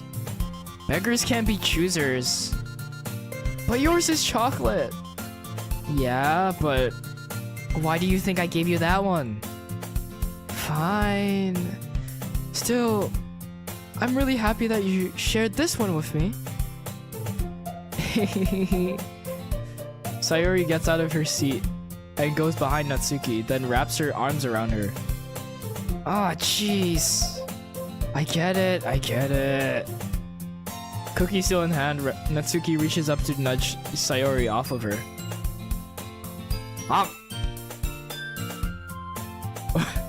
Sayori suddenly leans down and takes a bite out of Natsuki's cookie. Hey! Did you seriously just do that? Mouthful, Sayori trots away to safety. Yuri and I laugh as well.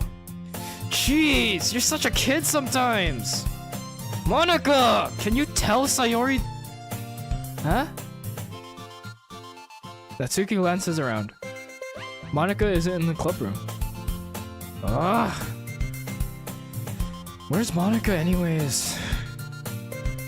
Good question. Have any of you heard anything about her being late today? Not me. Yeah, I haven't either. That's a bit unusual. I hope she's okay. Of course she's okay. She probably just had something to do today. She's pretty popular after all.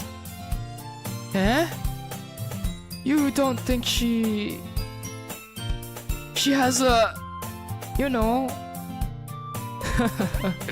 I wouldn't be surprised. She's probably more desirable than all of us combined. That's true. Excuse me? Suddenly the door swings open. Sorry, I'm super sorry. Ah, there you are. I didn't mean to be late. I hope you guys weren't worried or anything. Huh? Monica chose the club over her boyfriend after all. You're so strong-willed. But boyfriend? What on earth are you talking about? Monica quizzically glances at me. Ah, never mind that. What held you up anyway? Ah. Well, my last period today was study hall. To be honest, I kind of just lost track of time. Ha ha ha. Ha. That makes no sense though. You would have heard the bell ring at least. I must not have heard it since I was practicing piano. Piano? I wasn't aware you played music as well, Monica. I don't really. I kind of just started recently. I've always wanted to learn piano. That's so cool! You should play something for us, Monica. That's... Monica looks at me. Maybe once I get a little bit better, I will. Yay! That sounds cool. I also look forward to it. Is that so? In that case, I won't let you down, Zuxi. Okay. Monica smiles sweetly. Ah. I didn't mean any pressure or anything like that. Don't worry. I've been practicing a whole lot recently. And I'd really love the chance to share once I'm ready. I see. In that case, best of luck. Thanks! So... I didn't miss anything, did I? Not really. I choose to leave out Sayori's mischievous escapade. I'm sure Natsuki will end up complaining to her anyway. It looks like everyone has already settled down. Sayori somehow already finished her entire cookie. Yuri's back to her book and Natsuki disappeared into the closet. Huh? It's not long before Natsuki comes up to me expectantly. Yeah. Don't worry, I kept my promise. I pulled the first volume of Parfait Girls out of my bag. Natsuki takes it from my hands, then quickly turns it over, presumably to check for wrinkles. Hey, I'm not that careless. I handle manga all the time, you know. I just wanted to make sure. Can you blame me for being paranoid? I don't give people my manga every day, you know. That's true. I don't blame you. Well, anyway, let me put this one back. I'm gonna get the next one, okay? Natsuki makes her way to the closet. I follow. So, you're gonna tell me everything you thought, right? Where did this volume leave off again? I forgot. Ah, the chapter ended with Minori and Alice found... Monica! Natsuki's voice resonates out from inside the closet. Eh? I peer inside. All of Natsuki's books are lined up on the top shelf. Did you move my manga again? Ah, sorry. The teacher got mad at me for taking up so much space in your closet. So I had to move some stuff around and clean up a little bit. It's all still there, I just had to organize it a bit. Ah. The top shelf is far above Natsuki's head. She makes a futile hop trying to figure out how to reach her manga. Jeez, this is so inconvenient. I'm moving these all back down. There's plenty of room on these shelves. And besides, they're really pretty to look at when they're all lined up. Why would you waste that on the top shelf? Ah, Natsuki, there's a stool in the wall there, if you haven't noticed. In the closet, there's a collapsible stool that's hanging on the wall. If you want, I can reach up there and hand them to you. I can get them myself. Natsuki grabs the stool from the wall and unfolds it. You think I'm too short or something? I mean... I knew it! Well, you know what? Just watch me. Natsuki hops onto the stool, which ends up being a little wobbly because of its collapsible design. Careful. I know what I'm doing! Standing on the stool, Natsuki's fingertips reach the top shelf. The stool would be enough for me to easily grab the books, but Natsuki is being stubborn as usual.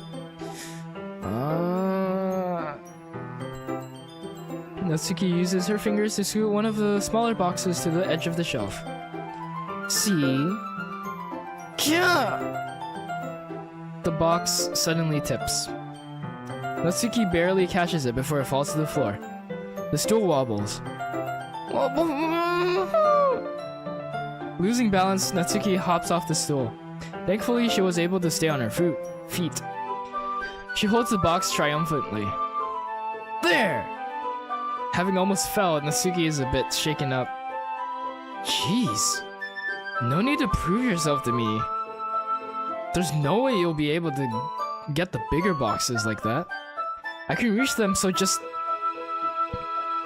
I said I can do it. I don't want your help, okay? Sure, okay. I'm gonna get a chair, so just hang on. Natsuki forces her way past me out of the closet. Let's see... The classroom chairs have the desks attached, so they're too inconvenient to fit into the closet. Aha! Natsuki trots over to the teacher's desk, which has a computer chair behind it. She rolls it on its wheels back over the closet. It's a little dangerous since the chair swivels and rolls. But I've already learned my lesson, so I keep my mouth shut. You probably shouldn't do that. What if Natsuki kills herself by falling? Cracks her neck or something, you know? Shh. Natsuki climbs onto the chair, then slowly balances onto her feet. Since she refuses my help, I take a seat with my back against the wall, back against the side of the doorway, and simply watch. Ah, there we go. See, I can easily do it now. Natsuki grabs a stack of manga and bends down to put it on the shelf below. Be careful, Natsuki, we might be able to see your pantsu. Ah! The chair swivels. Natsuki catches herself on the shelf. What are you doing? Can you at least hold the chair steady instead of sitting and doing nothing? Who was it who told me not to help? Yeah, I got you. I hold the chair while Natsuki reaches back up. I can almost see up her skirt. I force myself to turn away. Natsuki seriously didn't think this through. Once she realizes I'll be dead. Huh. Natsuki wraps her arms around the Parfait Girls box set, easily the largest one on the shelf. Oh, heavy. Hey, Zexy, I don't think I can bend down without falling. Hurry and take this one. Eh? But then I have to let go of the chair. That's fine. Just for a second. Hurry up. Alright. Let me just stand up. I slowly release my grip from the chair. What do you mean stand up? Natsuki looks down at me. Why are you all the way back? Eh? Natsuki looks like she just realized something, but she'll lose her balance if she moves. Natsuki, the box! What are you looking at? You're trying to look at my... Natsuki's legs shake. I'm not, I was just... Natsuki, don't try to move! Just give me the box! You perv! You set me up! Go away! Get out! But I'll do it myself. The chair suddenly swivels beneath Natsuki's feet. Natsuki! Kya! The scene turns to chaos in a split second. Kya! The chair flies from under Natsuki's feet. Frantically, I try to catch her. The box topples out of her hands and the books go flying. I got you! Damn. Crash! The full force of Natsuki's body against me throws me to the ground. A whole bunch of books pelt me in the face. Natsuki tries to shield herself with her own arms as her face lands straight on my chest. Ugh. My right arm and my back seriously felt the impact. Oh. Slowly, Natsuki comes to her senses. Ugh. She presses her arm straight into me to prop herself up. Eh? Natsuki seems to realize that it's not the floor that's beneath her. Whoa. Ugh! Gross! Gah! Ow! A fist pounds into my chest. Natsuki then hoists herself to her feet. What were you thinking? You sicko? Everything okay over here? I heard a loud noise. Monica suddenly appears in. Monica! See what happens when you put the manga on the top shelf? Are you trying to kill your club members or something? Jeez. Sorry. Monica does not seem sorry. Oh, one more thing. It seems like your most recent club member is a total pervert. So I hope you're happy. I didn't. Somehow it's impossible for me to explain this whole bizarre situation to Monica. I didn't do anything, I swear. I know, don't worry. Monica says that quietly to me. Looks like I'm off the hook. Oh no! My... Huh? I look down. Natsuki is kneeling on the floor, holding one of the books that are scattered all over. There's a large diagonal crease, ooh, yikes, along the page that she's desperately trying to smooth out. It must have landed on the page. Natsuki tries a bit more to fix the crease, but she can't get it out. Suddenly, she gives up and slams the book shut, then throws it to the floor. Instead of continuing to yell, she just lowers her head. Natsuki, are you... No! Natsuki's voice squeaks. I see tears on her face. I'll help get the crease out, okay? It's partially my fault, so... Natsuki shakes her head, still looking down. No, I don't even care that much. I'm just having a really bad day today. Natsuki sobs again. I didn't mean to take it out on you. I really didn't mean to. It's fine. Is there anything you want to talk about? Natsuki shakes her head. Just every day. It's so hard. I just want to come to the club and... Natsuki falls silent again. I can't press her, so I can only do what I know how to do. Alright. Well, I'll help clean this up. And I'll move the rest of your manga for you. I pick up volume 2 of Parfait Girls. We'll set this one aside. This'll help cheer you up a bit, right? We can get started on it once I'm done here. Natsuki looks up with her glossy eyes. Her lip quivers. You're really nice to me. Huh? That sounds really strange coming from Natsuki. I didn't expect it at all. Well, I'm just treating you like a friend, you know?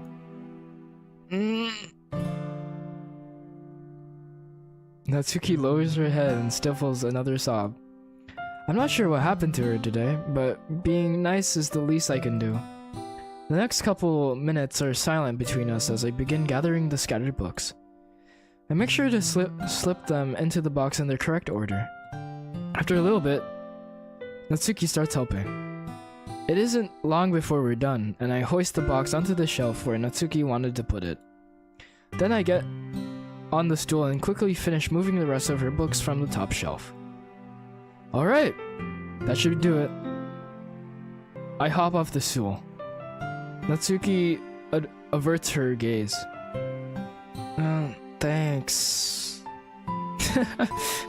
It's nothing. Natsuki is holding the volume I set aside in her hands. Alright, I'm ready. Good. Even if you weren't, I'd make you anyway. You're talking responsibility for what you said. The thing about cheering me up? If you insist. We sit in the same spot as last time, and I open the second volume. Natsuki's mood quickly improves, laughing and pointing things out to me.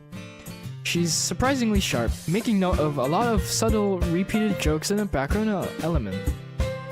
In the end, I'm pretty impressed by how everything ties together in this manga. I guess Natsuki has a good taste after all. After some time, Monika gets our attention as usual, and it's time to share poems again. Guess I'll be holding on to this one for now? Yup. Even you sound more enthusiastic this time. Well, I'm starting to get into it, you know? Told you. Yeah. I return to my seat and slip the book into my bag. Okay, I'm gonna end this off of here. Enough. Oh god. Anyways, I'm gonna end it here because it is about time. So, like and subscribe, do whatever, I don't care. Goodbye, and I'll see you in the next episode. I don't know how long this series is going to be because I'll be... I think every video is going to be 1 hour long, so... goodbye!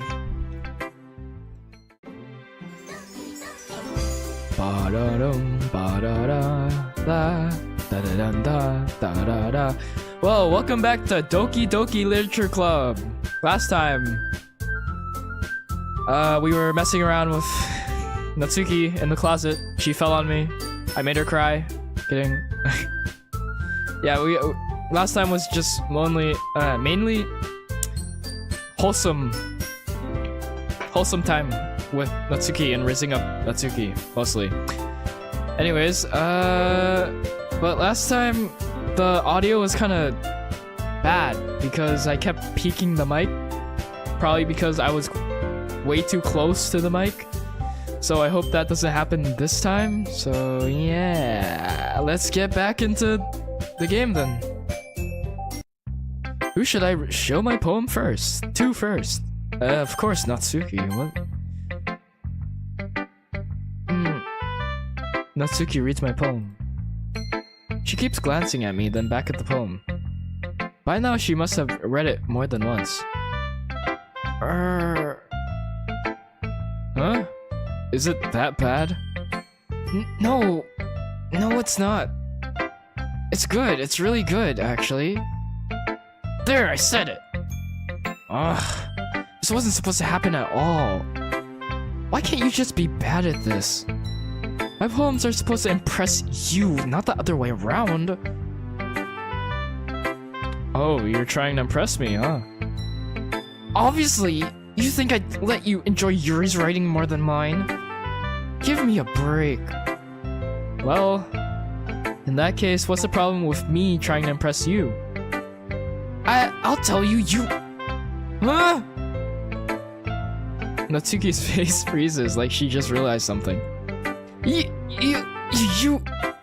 You're trying to impress me?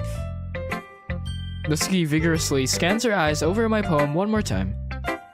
Then the poem slips out of her hands and flutters to the floor. I have to use the bathroom. I'm soaking wet. I'm red-faced. Natsuki quickly walks out of the room. Hey, Zuxi. Did you do something to Natsuki? I just saw her rush out like that. And there's a gigantic puddle on the floor. You didn't do anything terrible, did you? No, what? I just told her that... My voice gets caught in my throat. There's no way I could tell Monika that I'm trying to impress Natsuki. Monika sees the poem lying on the floor and swiftly picks it up. She reads through it, her smile not fading from her face. I see. You wrote this for Natsuki, didn't you? I mean...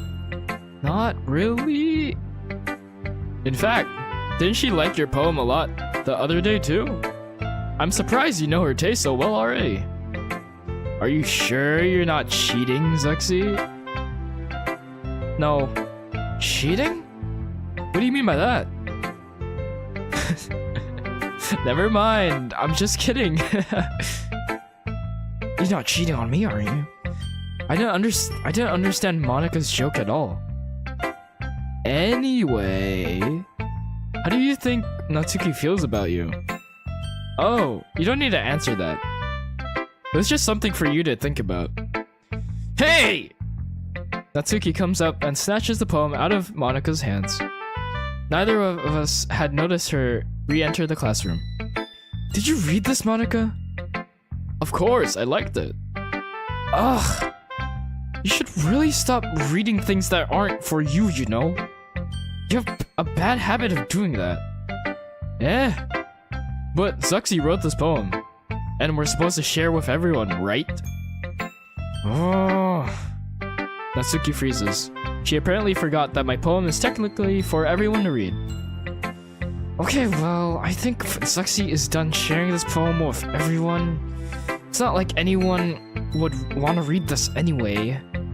In fact, I'm just going to hold on to this. If you insist. What? Why are you looking at me like that? Like what? Never mind. Natsuki. I'll give you the poem, but that's still not fair. Very fair to Sayori. She hasn't gotten to read it yet. So what? Well, I guess Zuxi's right, Natsuki. It's not fair if you don't let everyone finish reading it. Fine. Natsuki returns my poem. It's not like she's going to like it though. Anyway, read my poem now. And no, I won't let you keep it. This is my only copy. Amy likes spiders. You know what I heard about Amy? Amy likes spiders. Icky, wriggly, hairy, ugly spiders. That's why I'm not friends with her. Amy has a cute singing voice. I heard her singing my favorite love song.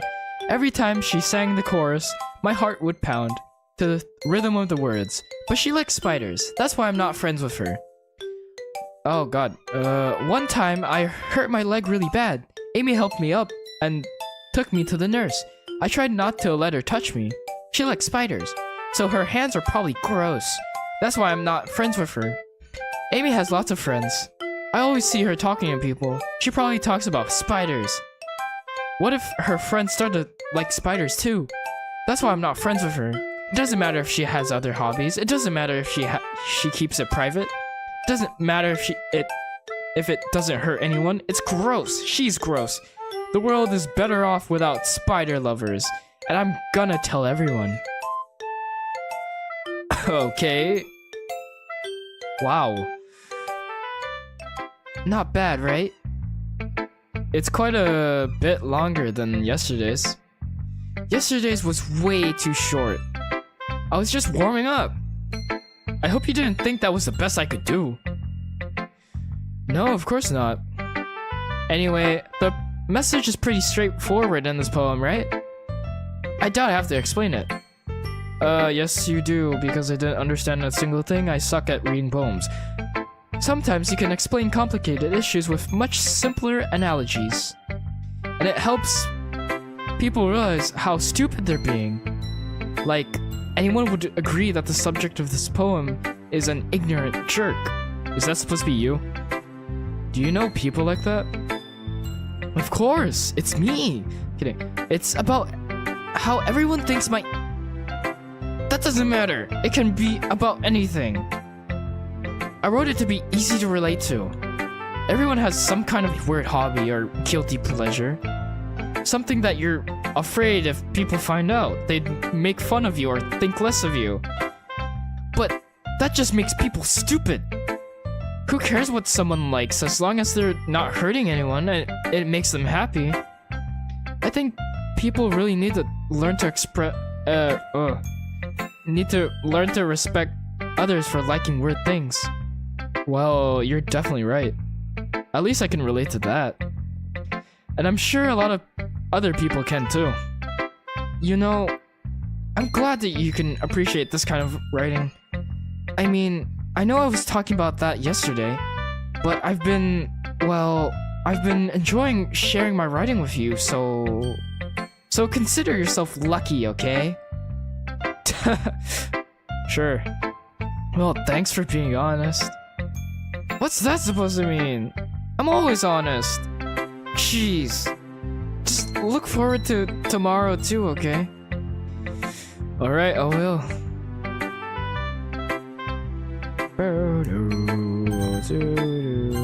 Sayori. Oh, I like this one, Sexy. It has some nice feelings in it. I'm glad. Still though, your tone makes it sound like you like yesterday's poem better. I guess you caught me. Sometimes you know me a little too well for my own good. Well, don't just try to be nice about it. If I'm doing a bad job, then I'd rather hear it. No. I still like this one, I promise. You know, I wouldn't lie to you, Suxy. Never, ever. Yeah, I guess so. What made yesterday's poem so great compared to this one, then? Well, I'm not very good at figuring out if poems are good or bad, but that's why I just go by my heart. If it makes me feel things, then it must be a good poem. I'm not sure that's exactly how it works. Then again, I guess conveying feelings is a pretty important part of this whole thing. Yeah, maybe. Honestly, I don't even know what kind of writing you like in the first place. Yeah, me neither. Ugh. Why don't you at least try giving it some thought? Aw, you wanna write something for me? That's so sweet. Yeah, right. But you're always thinking about other people. You need to think about yourself once in a while. If you don't, you might end up getting hurt at some point. Eh?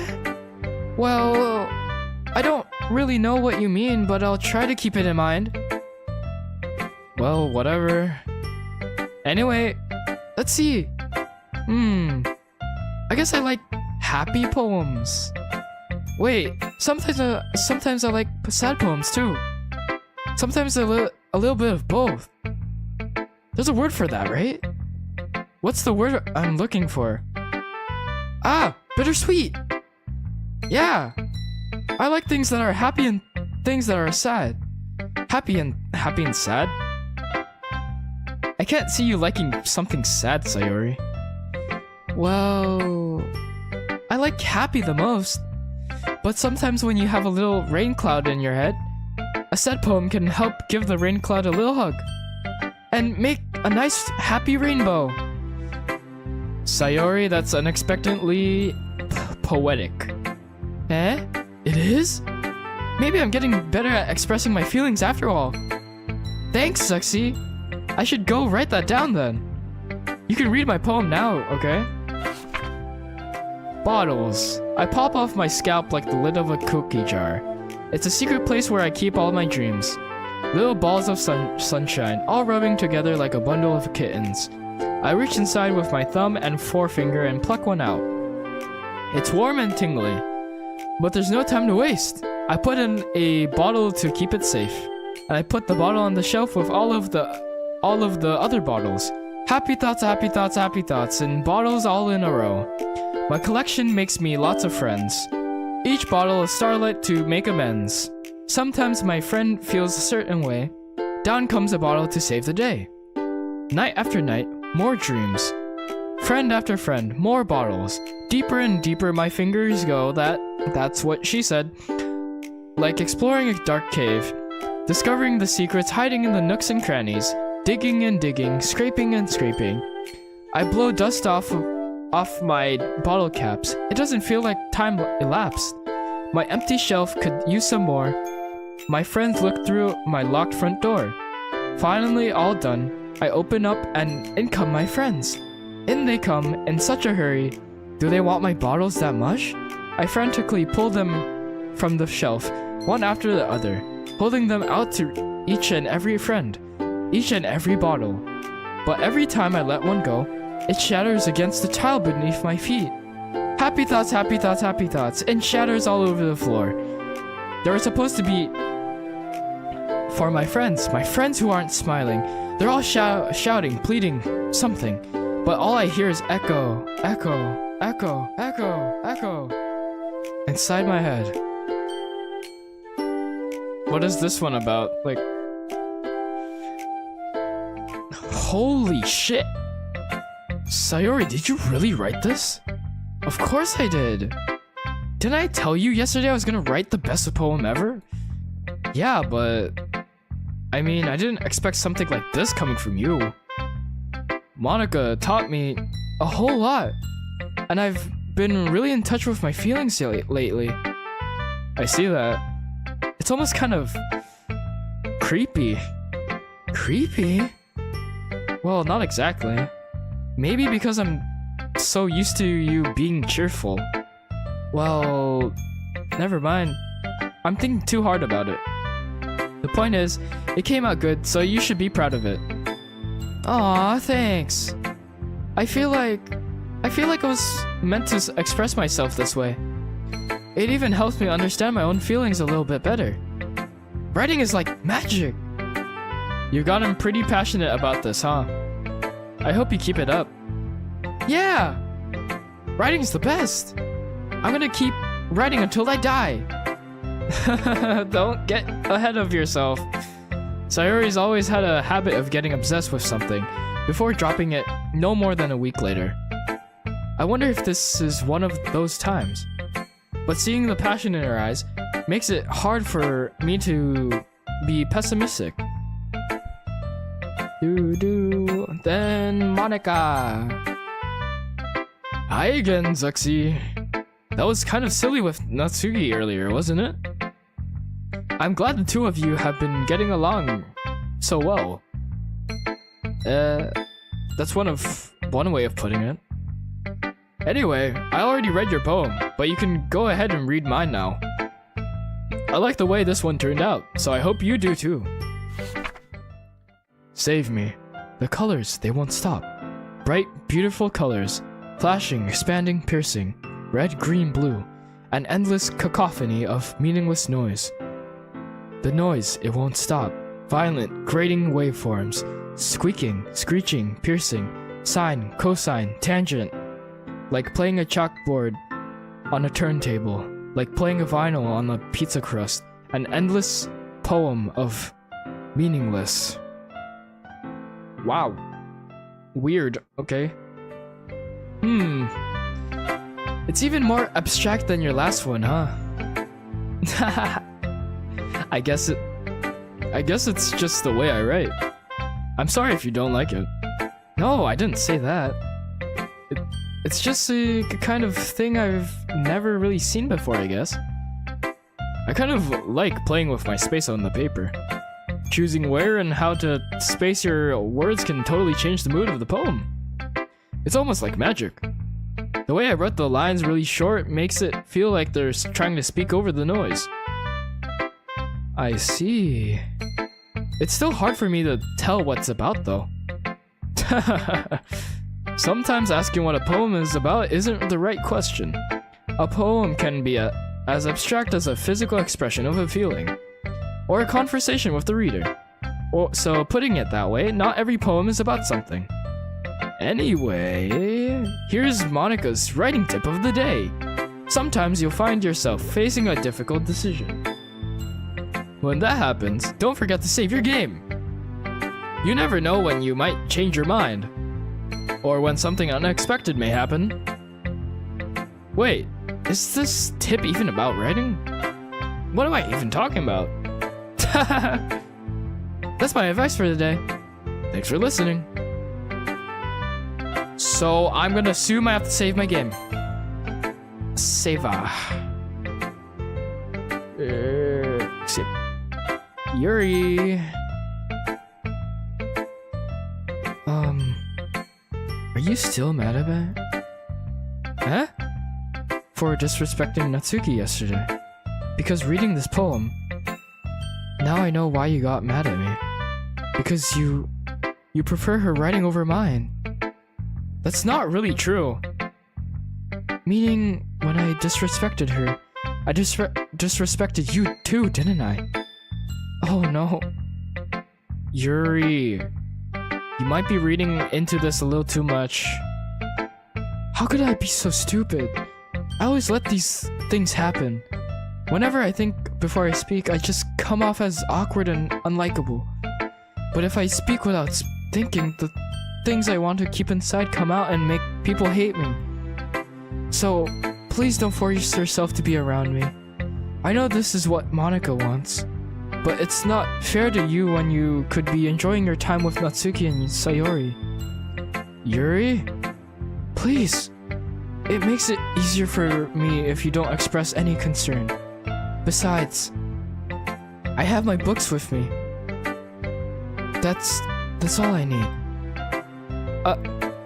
Yuri smiles sadly and puts her head down on her desk.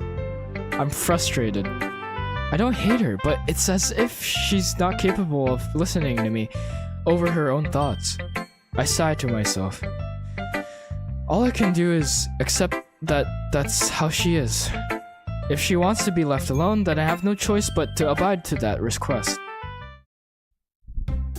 Okay, everyone. We're all done reading each other's poems, right? I have something extra planned today. So if everyone could come sit at the front of the room.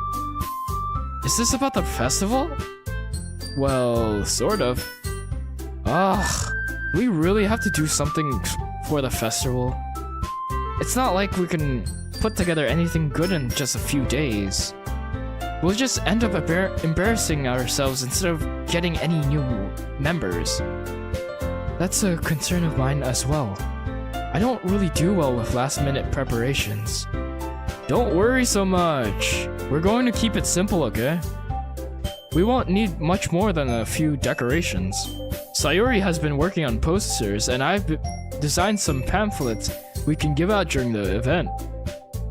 Okay. That's great and all, but that doesn't tell us what we're actually going to be doing for the event. Ah, sorry. I thought you heard about it already. We're going to be performing. Performing? What? Monica? Yeah. We're going to be having a poetry performance. Each of us are going to choose a poem to recite during the event. But the cool part is, we're also going to let anyone else come up and recite poems too. Sayori's putting it on all the posters in case anyone wants to prepare it ahead of time. Hehehe. Sayori, who's been coloring a poster, holds it up for us to see. Are you kidding me, Monica? You didn't already start putting those posters up, did you? Well, I did. Do you really think it's that bad of an idea? Well, no. It's not that bad of an idea. But I didn't sign up for this, you know? There's no way I'm going to be performing in front of a group of people like that. I agree with Natsuki. I could never, in my life, do something like that. Imagining it, Yuri shakes her head in fear. Guys! No, Sayori. I understand where they're coming from. Remember that Natsuki and Yuri have never shared their poems with anyone until just a couple of days ago. It's a lot to ask for them to recite their poems out loud to a whole room full of people. I guess I kind of overlooked that. So, I'm sorry. But I still think we should give it our best. We're the only ones responsible for the fate of this club. If we start the event and each put on a good performance, then it will inspire others to do the same. And the more people who perform, the better we'll be able to show everyone what literature is all about. Yeah!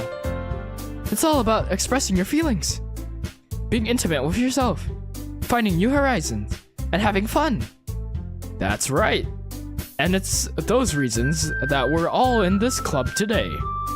Don't you want to share that with others? To inspire them to find the same feelings that brought you here in the first place?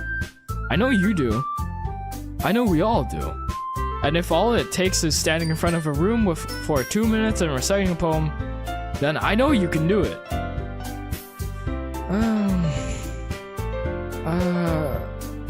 Natsuki and Yuri remain silent. Sayori looks worried. I guess that leaves me no choice. I agree. I don't think it's too much to ask. I think that Sayori and Monica have been trying really hard to get new members. The least we can do is help them out a little bit. Well, maybe, but... It looks like Natsuki doesn't have any arguments left. Oh... Okay, fine! I guess I'll just have to get it over with. Alright. Phew. Thanks, Natsuki. What about you, Yuri? Yuri dejectedly glances around at everyone else's expectant faces. I guess I don't really have a choice. That's everyone. That's everyone. You're the best, Yuri. This club is seriously going to be the death of me. Foreshadowing. Oh gosh. You'll be fine, Yuri. But anyway, let's move on to the main event. I want each of you to choose a poem of yours. We're going to practice reciting them in front of each other. No way! Monica! This is too sudden. Well, if you can't recite your poem in front of the club, how do you expect to do it in front of strangers? Oh no. Don't worry. I'll start off to help everyone feel a little more comfortable. Can I go next? Of course.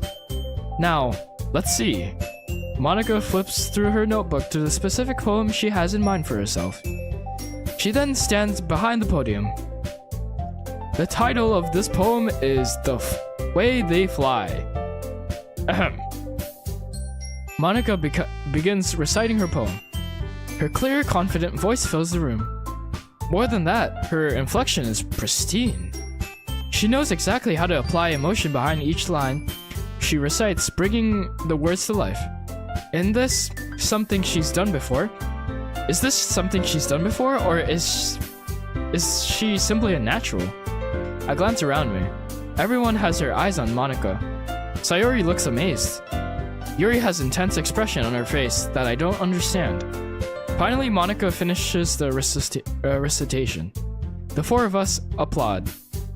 Monica takes a breath and smiles. That was so good, Monica!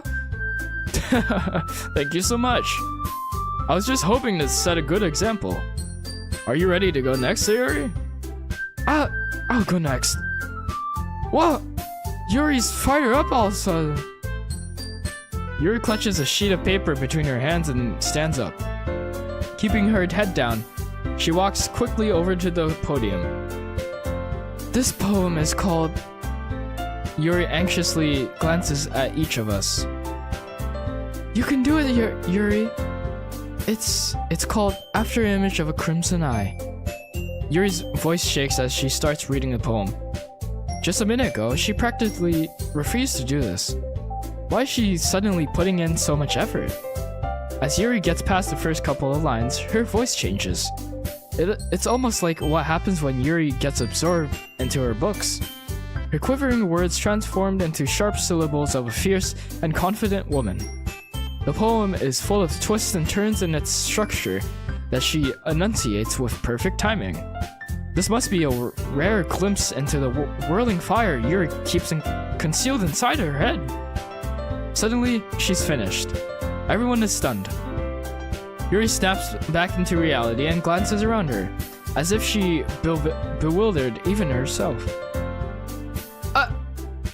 It's up to me to save this situation. I'm the first to start applauding. Everyone joins me afterward, and we give Yuri the recognition she deserves. It's not that we didn't want to applaud for her, but we were caught so off guard that we must have forgotten. As we applaud, Yuri holds the poem to her chest and rushes back to her seat. Yuri, that was really good. Thank you for sharing. Looks like Yuri's down for the count. Okay, I guess I'm next then. Sayori hops out of her chair and cheerfully walks to the podium. This one's called My Meadow. Ah. Sorry, I giggled. Hehe. Sayori. It's a lot harder than I thought. How did you guys do it so easily? Ah. Try not to think of it like you're reciting to other people. Imagine you're reciting it to yourself, like in front of a mirror or in your head. It's your poem, so it'll come out the best that way. I see. Okay then. Sayori begins her poem. Somehow it feels like her soft voice was made as a perfect match. The poem isn't aimlessly cheery like Sayori is. It's serene and bittersweet. If I were to read this on paper, I probably wouldn't think much of it. But hearing it come from Sayori's voice almost gives it a whole new meaning. Maybe this is what Sayori meant when she said she likes my poems. It's like I get to reach more deeply into someone I thought I knew through and through. Sayori finishes and we applaud. I did it! Good job, Sayori. Even Zuxi liked it. I guess that's a good sign. What does that even mean? It came out nicely, Sayori. The atmosphere of the poem fits you really nice. But it might be that other poems wouldn't work quite as well with that kind of delivery. Huh? I don't really understand. In other words, I've seen poems of yours where that sort of gentle delivery wouldn't work as well. They might need a little more force behind them, depending on what you're reading. Oh, I know what you mean. Well, I've been practicing that kind of thing. It's just embarrassing to do it in front of everyone. Then next time I'm going to make you pick a poem that challenges you a little more. We don't have much time before the festival, you know? Okay. Now, who's next? Natsuki? Don't make me go before Zuxi. It's not like I can compare to you guys anyway. Might as well let Zuxi lower everyone's standards a little before I have to do it. Thanks, Natsuki. Thank you. Thank you so much. Natsuki. It's fine, it's fine. Natsuki is a piece of shit anyways. I'll go. I might as well get it over with. But it's not like I have much of a selection of what to read. I'll just have to go with what I wrote today. I stand up and step in front of the podium. Everyone has their eyes on me, making me feel terribly awkward. I recite my poem. I love how they're organized by height and another category I shall not mention. Since I'm not exactly confident in my own writing, it's hard to put energy into it. Despite that, once I finish, I receive applause anyways. Sorry, I'm not really as good as everyone else. Don't worry about it so much. I think it's less about your abilities and more about your lack of confidence in your writing. That's something that'll improve over time though. Yeah, maybe. Alright then. That just leaves you, Natsuki. Yeah. I'm going. Natsuki begrudgingly gets out of her seat and makes her way to the podium. The poem is called... Why are you all looking at me? Because you're presenting? Anyway, the poem is called Jump. Natsuki takes a breath. When she starts reciting the poem, her sour attitude disappears a little. While she's still a little unenthused, her poem has a rhythm and rhyme to it. It's Natsuki's trademark style, and it works surprisingly well when spoken out loud. The words feel like they bounce up and down, as if giving life to the poem. Natsuki finishes, and everyone applauds. She huffs back to her seat. That wasn't so bad, was it? Easy for you to say. You'd better not make me do that again. Ah, well, do you at least feel prepared enough to recite a poem in front of other people? I mean, doing it in front of other people will be way easier. I can put on whatever face I want for other people. But when it's just my friends, it's just embarrassing. That's a surprise, Natsuki. I think it would be the other way around for me. Well, that's just how it is, so...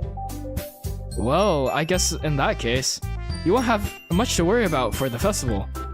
That said, I want to thank everyone for coming through. It might be hard, but I hope that you all have an idea of it's like now. Make sure you pick a poem and get enough practice before the festival, okay? I'll be making pamphlets, so let me know ahead of time what you'll be reciting. Jeez. I should probably find some other poem to recite instead. That's fine too. It doesn't have to be your own. I'm already pleasantly surprised that you're putting in all this effort for the club. It makes me really happy. Yeah, no problem. Okay, everyone. I think that's about it for today. I know the festival is coming up, but let's try to write poems for tomorrow as well. It's been working out really nicely so far, so I'd like to continue that. As for the festival, we'll finish planning tomorrow, and then we'll have the weekend to prepare. Monday's the big day. I can't wait! I can do this. I can do this. Alright. I stand up. There's no way I'll be able to find the same enthusiasm as Sayori and Monica, but I'll do my best to get through it. If it's for the sake of the club, and I'm impressing Monica, then I'll have to do my best. Ready to go, oh, that's me. Ready to go, Sayori? Yep. Look at you, two. Always going home together like that. It's kind of adorable, isn't it? Jeez, guys. Don't make such a big deal out of it. It must be a little nice, though. Well, how am I supposed to respond to that? It's okay, Zuxi. You don't have to say it. Whatever. Let's go already. I walk home with Sayori once more. Even though it's only been a few days, a lot of things have already changed. But today, Sayori is being a little quieter than usual on the way home. Hey, Sayori? Sorry, I was, spacing out. Ah, no wonder. I was thinking, about something from earlier. I like how we get to, Sayori fumbles with her words. So, let's just say that one day, Natsuki asks to walk home with you. Huh? What would you do? What kind of question is that? You're kind of putting me on the spot here. Well... Why can't we just all three of us walk home together? I'd walk home with Natsuki, though. Walking home with Natsuki, huh? Why does the thought of that make my heart pound? I mean, I think I would be afraid of what she'd do to me if I turned her down. Isn't she so cute and fun to be around? That has nothing to do with what I just said. You admitted it! Jeez. There's not even any point in speculating something that's never going to happen. Well, maybe. But I just like to think about it. It's not long before you won't need me anymore, you know? Need you? Sayori, I can't figure out how you're seeing things in your head right now. Sorry. Everyone is different. Nobody in the club is a replacement for you. If you say so. The conversation trails off and I'm left feeling awkward. But it was kind of her fault for trapping me with such a weird question. I can't just lie to her. But if there's something that makes her happy, I would hate to take that away from her. That's why I said there's no point in speculating. Then again, the festival is only a few days away. Who knows what will happen at that time? More writing poems, let's go. Kiss.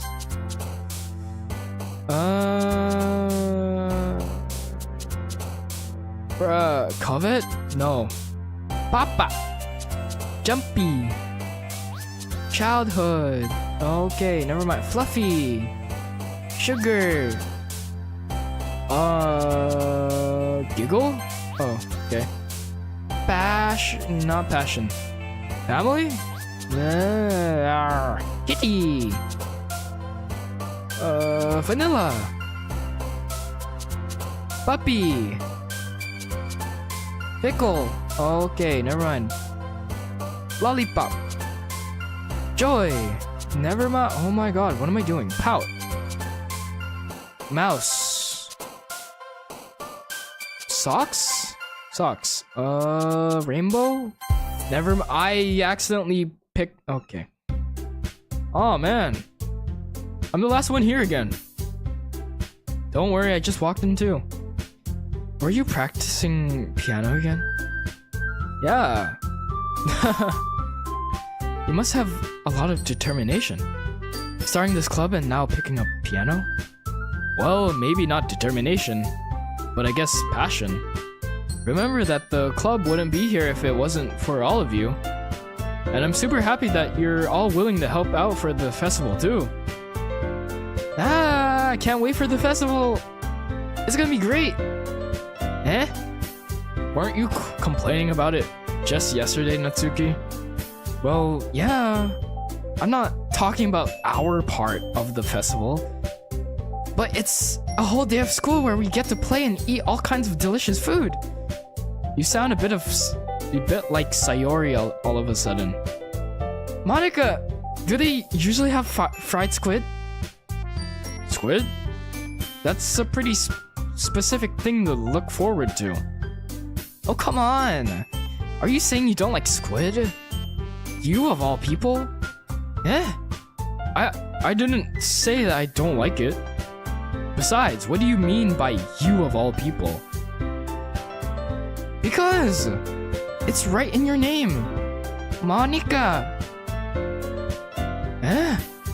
That's not how you say my name at all. Also, that joke makes no sense in translation. Huh?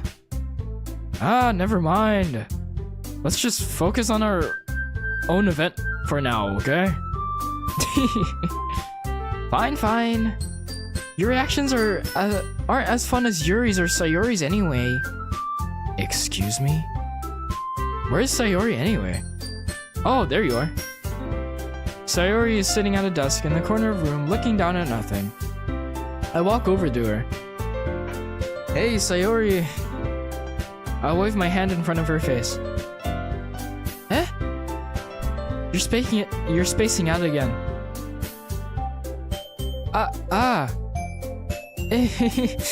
Sorry. Don't mind me. You can go talk to everyone else. Huh? Is everything alright? Of course. Why wouldn't it be? It just feels like you're a little off. Sorry for assuming things. Jeez, you worry too much about me. I'm fine, see? Sayori shows me a big smile. Don't let me distract you from having fun with everyone. Well, alright. If you say so. I worriedly glance at Sayori before turning back toward everyone else. But the conversation has already dispersed, with everyone back at their usual activities. Maybe I should ask Monica if she's noticed anything about Sayori recently. Since they've been preparing for the festival, they must be spending a lot of time together. I timidly approach Monica, who's shuffling through some papers at her desk. Zuxi, what's up? Hey, this might sound a little strange, but have you noticed anything up with Sayori recently? Anything up with her? In what way do you mean? Maybe I'm reading into it a little too much, but she seems a bit downcast today. Oh, you think so? I can't say I've noticed anything about her. Monica peers across the room at Sayori, who is idly dragging a rubber eraser up and down her desk. Maybe there is something on her mind, but I'm surprised I'm not the only one asking you, Zuxi. You certainly know her a lot better than I do. Yeah, but she's never really like this. She's always talked to me about things that bothered her. But this time when I asked her, she was really dismissive. Sorry, I know it's not your problem. I just wanted to ask if you knew anything, so I'll drop it now. No. It's important to me too. I mean, I'm also friends with her. And I also care about the well-being of my club members, you know? Maybe I'll try talking to her myself. Are you sure about that? She seemed like she wanted to be left alone. Are you sure? Maybe she just has a hard time bringing it up with the person of interest. Person of interest? What do you mean by that? I'm saying that maybe the thing on her mind is you, Zuxi. Me? How on earth would you come to that conclusion? Well, I probably shouldn't say too much, but Sayori talks about you more than anything else, you know? Eh? She's been so much happier ever since you've joined the club. It's like an extra light was turned on inside of her. What? No way. Sayori's always like that. She's always been full of sunshine. It's not any different now than it's always been. You're so funny, Zuxi. Have you thought that maybe you've always seen her as so cheerful because that's just how she is when she's around you? Ah, I said too much. I'm sorry, what do I know anyway? I didn't mean to jump to conclusions, so you should just forget about what I said. I'll try to talk to her, so try not to think about it for now. Ah. Alright. Monica smiles meaningfully. I know she said to forget about it, but I already know that I won't be able to forget her words out of my head. Monica stands up from her desk and walks across the room to where Sayori is sitting. I watch her kneel down next to Sayori and gently talk to her. But she's keeping her voice so quiet that I can't hear her from me. Ah, what the hell? But she's keeping her voice so quiet that I can't hear her from here. I sigh and sit myself down. I know Sayori told me not to worry about her and to have fun with everyone else, but that's impossible to do when she's behaving like this. Exactly how much do I care about her that I'm letting this weigh me down so much? Now, it feels like I'm the only one behaving out of the ordinary, but there's nothing I can do besides wait for Monica. Hey, you! Eh? I look up to see Natsuki next to me. Are you just gonna sit there and keep staring at nothing? There isn't that much time, so... Ah, sorry. I didn't mean to make you worry or anything. It's not like I'm worried. I was just... Natsuki glances at her side. She's holding a volume of manga in her hand. That's right. Something just came up for a minute, but we can get started now. I won't make you wait any longer. Jeez. Now you're making me feel like a jerk. If something's bothering you, then you can just tell me to leave you alone and I will. I mean, assuming you didn't feel like talking about it or anything. She practically mumbles that last part. Nah, I'm probably making it seem like a bigger deal than it is. I've just been thinking about Sayori, that's all. Sayori? Think about her? Yeah, she seems pretty down today. But she didn't want to admit it to me, so I can't help but wonder if something happened to her. Oh. Phew. Natsuki exhales. Well, first of all, you should really work on your phrasing. But anyway, you're her best friend, right? Yeah, I guess so. Yeah. Then, in that case, I think you should trust her a little more. If she needed you, then... you would be the first person she would go to, right? Well, I guess that's true. I mean, some people just have those days. You can't always avoid it. If anything, she probably doesn't want you to worry about her because it's not important. Yeah, that's kind of what she said to me. Maybe it's not right for me to go against her wishes. Exactly. If she needs you to worry about her, then it'll be a lot more obvious. Yeah, I should have thought of it that way from the start. Natsuki fiddles with the book she's holding in her hands. She really means a lot to you, doesn't she? Ah, don't get the wrong idea or anything. We've just been friends for a long time. It's normal to be worried about your friends. I mean, you were worried about me, so I was not. Jeez, if you're fine, then let's hurry and get started already. Yeah. Okay, everyone. After some time passes, Monica calls out to the club room. Why don't we share our poems now? Before I know it, everything is back to normal. Everyone goes to retrieve their poems and I do the same. I make eye contact with Monica and she smiles at me. I wonder what she was talking about with Sayori. Okay, well, I'm stopping here because I've been recording for how long now? About an hour already, so like and subscribe, do whatever, I don't care. Goodbye, and I'll see you in the next episode. This episode wasn't well, what am I trying to say? How do I word this? Yeah, this episode wasn't that interesting, but I think after this one, it'll get like much more interesante. So, anyways, see you in the next one.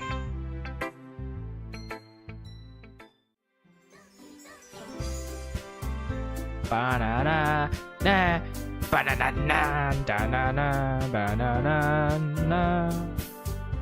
Ba ba ba ba da da da da da da da da da. Okay, welcome back to Doki Literature Club. We're getting a lot closer to Natsuki this time, and we're about to do some. From what I remember, we're about to do some festival preparations or something like that. Anyways, continue. Wait, I was here already, wasn't I?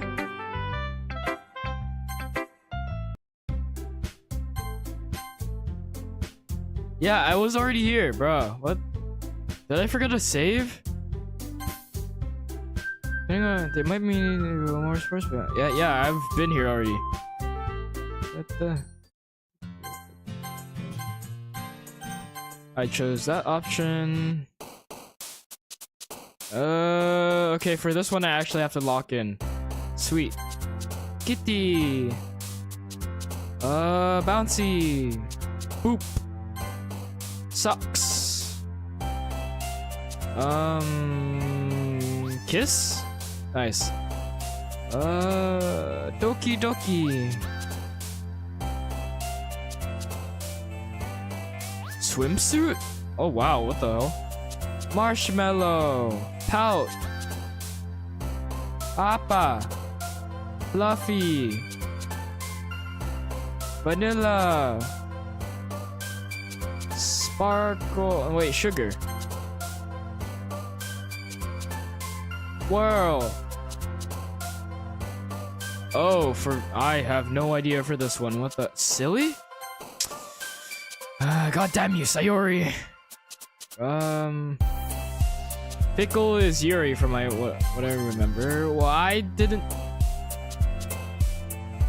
That's okay.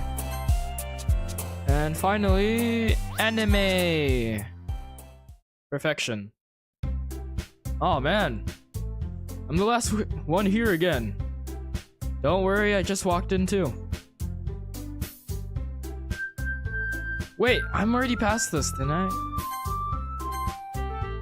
Blah, blah, blah. Yeah, preparation. I am so far away from where I've been. Everyone goes to the tree field, do the same. Okay, I was here. I probably have to save. Natsuki first. Let's see. You're certainly enthusiastic today. Of course. You know, I like your writing. I'm just surprised. It seems like you had a lot of trouble admitting that before. Well, of course. I just had to put you in your place a little bit. It's not like I was shy or anything stupid like that. Or jealous. I really wasn't jealous. Just because you happen to be a good writer?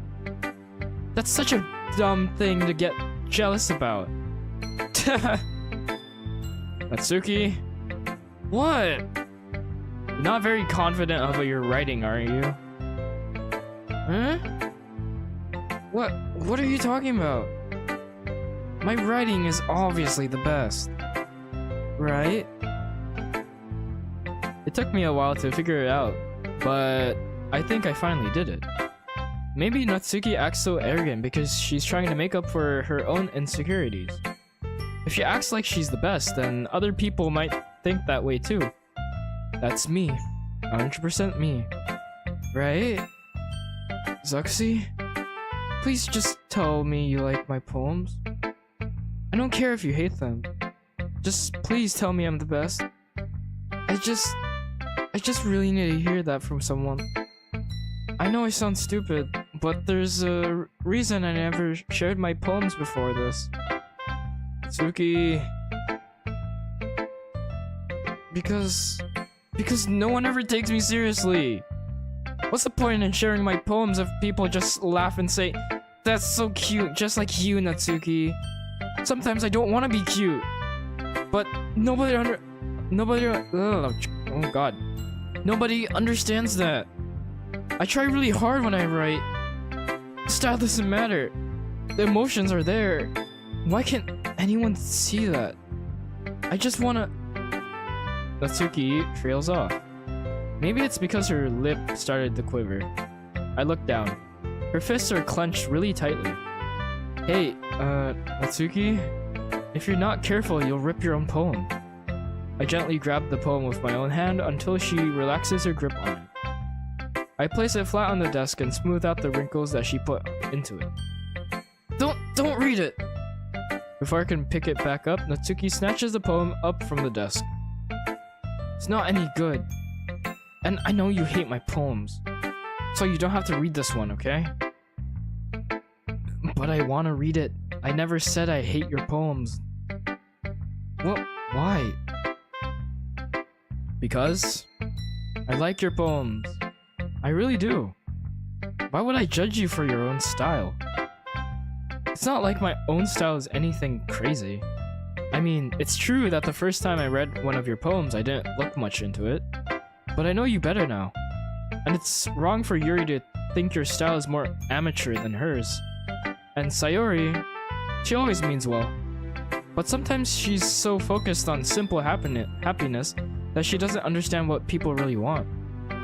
Yeah, I guess I never really thought about how hard it is for you. And I'm sorry if I was part of that problem. I understand now. You're not just cute, you're a lot more than that. You're hot. Natsuki, you're doing it again. Once again, Natsuki clutches her poem a little too hard. She looks down, hiding her eyes from me. I never realized how difficult this was for her. But finally, she forces herself to extend her arms and set her poem on the table. You can read it. Just turn that way. I don't want you to look at my face right now. Okay, I will.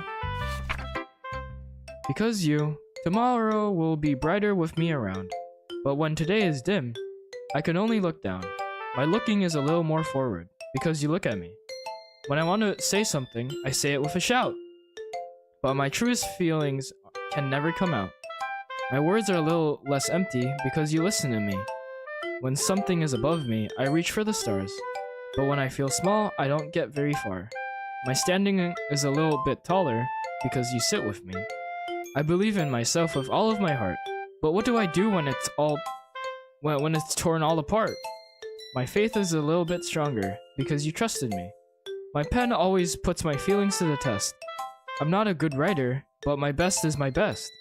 My poems are a little bit dearer because you think of me. Because you. Because of you. Because of you.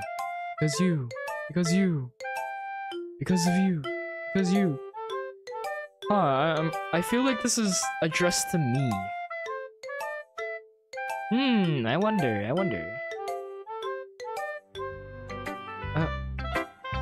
Why are you looking at me like that? If you don't like it, just say it. I won't get mad. No, it's not that I don't like it. It was just a little surprising to read. I guess I'm not used to hearing such nice things coming from you. Don't just say that. Dummy. What do you think the point of writing is? Expressing things that you can't just say.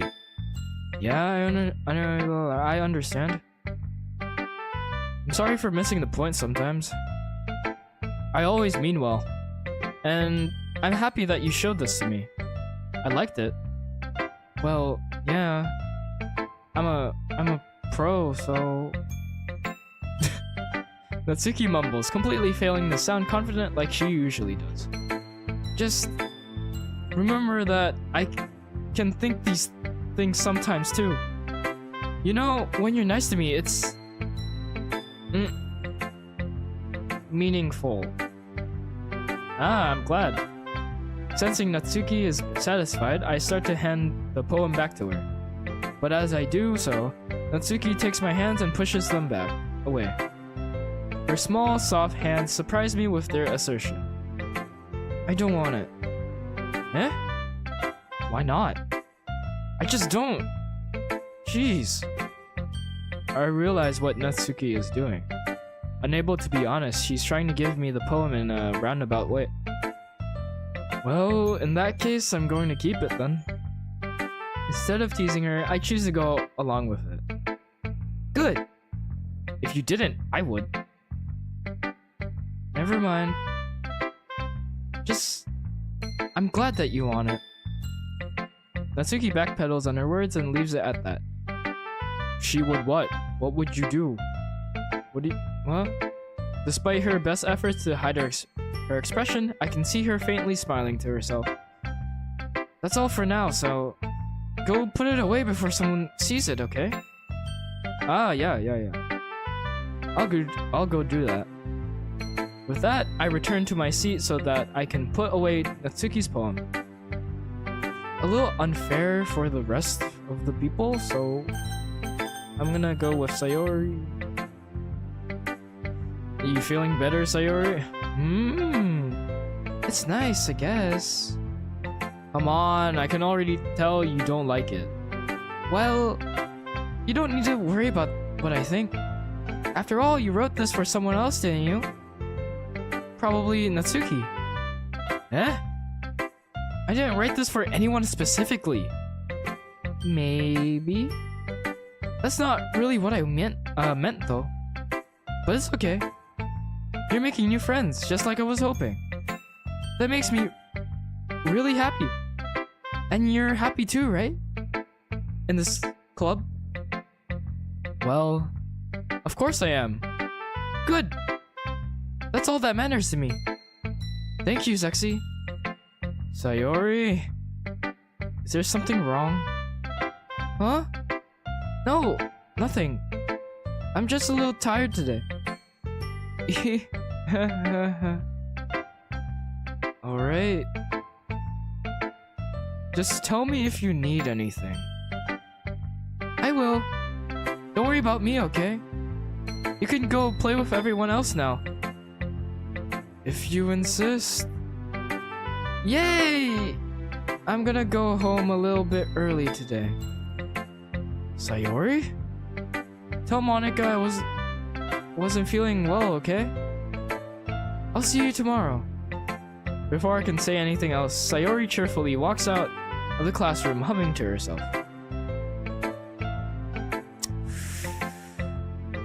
Wow. Bruh. Sayori is definitely depressed, bro. 100% she's depressed. Okay, let's see. Monica, Yuri, Monica. Hi, Zuxi. Have you thought about what you want to submit to perform at the festival? Well, being in this club is one thing, but performing in front of a bunch of people? I'll have to give it some more thought. Okay, no pressure. But whatever you do, I'm sure it'll turn out great. It would also make me happy to see... Anyway, let's take a look at today's poem. Sure. I let Monica take the poem I'm holding in my hands. Sticking with the Natsuki style once more, I see. You really like Natsuki, don't you? Yeah, that's... Oh, come on, Zuxi. It's awfully suspicious, you know? Spending time with her in the club room every day? Pretending to like the manga that she's into? You know how Natsuki is. If I don't indulge her, she'll end up hating me. Eh? No, I think you're misunderstanding Zuxi. It's not like Natsuki just hates anyone who doesn't give her what she wants. Yeah, she's assertive, but she's not that selfish. In fact, I think you're the only one who's indulged her as much as you have. Is that so? I kind of knew that, but I just didn't want to admit it. So, I just need to ask one thing of you. Be careful, please. Natsuki is kind of unpredictable. A lot of times she doesn't even know what she wants. After all, she's the youngest one here. She might not know how to handle her own feelings properly. What I'm saying is, if something bad happens, then it could end up damaging the club too. And you wouldn't do that to me, right? I'm not sure how to respond to Monica. While I care about her and the club, it's also kind of unfair to bring that up. Well, you're smart. I'm sure you'll do the right thing. Monica smiles sweetly. Anyway, I'll share my poem with you now, alright? Alright. The Lady Who Knows Everything. An old tale tells of a lady who wanders Earth. The lady who knows everything. A beautiful lady who has found every answer, all meaning, all purpose, and all that was ever sought. And here I am, a feather, lost adrift the sky, victim of the currents of the wind. Day after day, I search with little hope, knowing legends don't exist. But when all else has failed me, when all others have turned away, the legend is all that remains, the last dim star glimmering in the twilight sky. Until one day, the wind seizes the blow. I fall, and I fall, and fall, and fall even more, gently as a feather, a dry quill, expressionless, but a hand catches me between the thumb and the forefinger, the hand of a beautiful lady. I look at her eyes and find no end to her gaze. The lady who knows everything, knows what I'm thinking. Before I can speak, she responds in a hollow voice. I have found every answer, all of which amount to nothing. There's no meaning, there's no purpose, and we seek only the impossible. I am not your legend does not exist. And with a breath, she blows me back afloat, and I pick up a gust of wind. I have no idea what this means. Along with the other poems. You know, I feel like learning and looking for answers are the sorts of things that give life meaning. Not to get too philosophical or anything, but it was kind of on my mind, so that's what I wrote about. Oh, it's about philosophy, I guess? I see. I never really put much thought into it. In a way, it's about... oh my god. In a way, it's almost paradoxical. Because if we had all the answers, wouldn't the world start to lose its meaning? You know, there's one thing I noticed. It seems like everyone in the club prefers writing about things that are more sad than happy. Are you surprised? I mean, if everything was okay, we wouldn't really have anything to write about, would you? Humans aren't two-dimensional creatures. Well, you are 2D, so... I think you'd know that better than anyone. You mean one-dimensional? Yeah, that. Anyway, here's Monica's writing tip of the day. Are you ever too shy to share your writing because you're afraid it's not that good? It can be really disheartening to get a lukewarm response to something you put so much into. But if you find other people who enjoy writing, then sharing becomes a lot easier. Because instead of just telling you that your writing is good or okay or bad, they'll want to focus more on everything that went into it, and the things you can work on. It's much more encouraging that way, and it will make you want to continue improving. It's almost like having your own little literature club, don't you think? That's my advice for today. Thanks for listening. And finally, we have Yuri.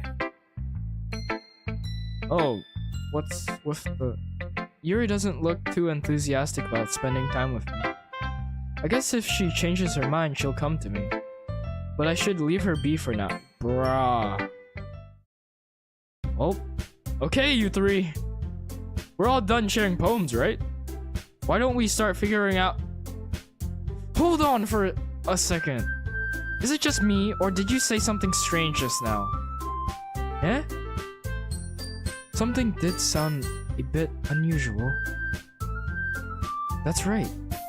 You deviated from your usual catchphrase when addressing the club. Catchphrase? I don't have a catchphrase. Jeez. Why is the mood so weird today? Look, even Yuri isn't immune to it. Stagnating air is common foreshadowing that something terrible is about to happen. In your books, maybe.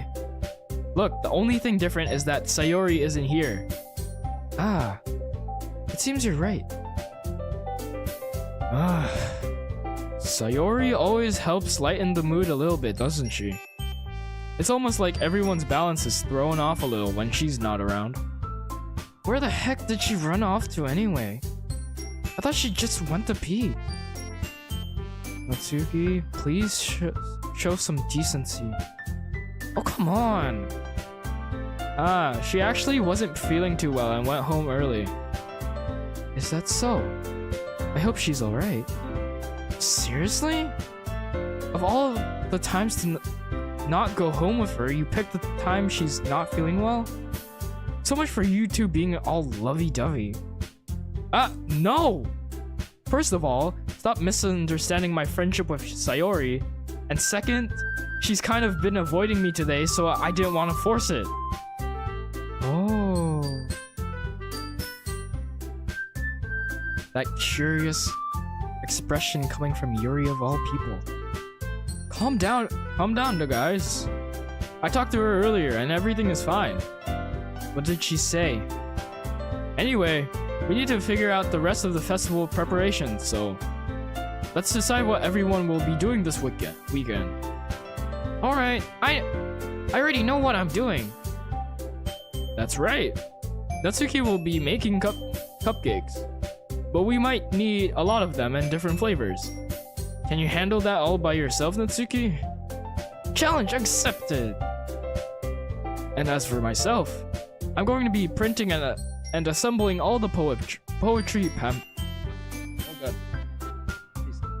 I ate a whole cup noodles before I did this, so I am full. I'm going to be printing and assembling all the poetry pamphlets.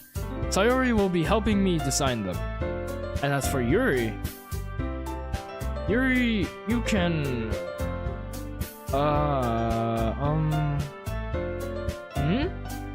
Guys, can you help me come up with something for Yuri?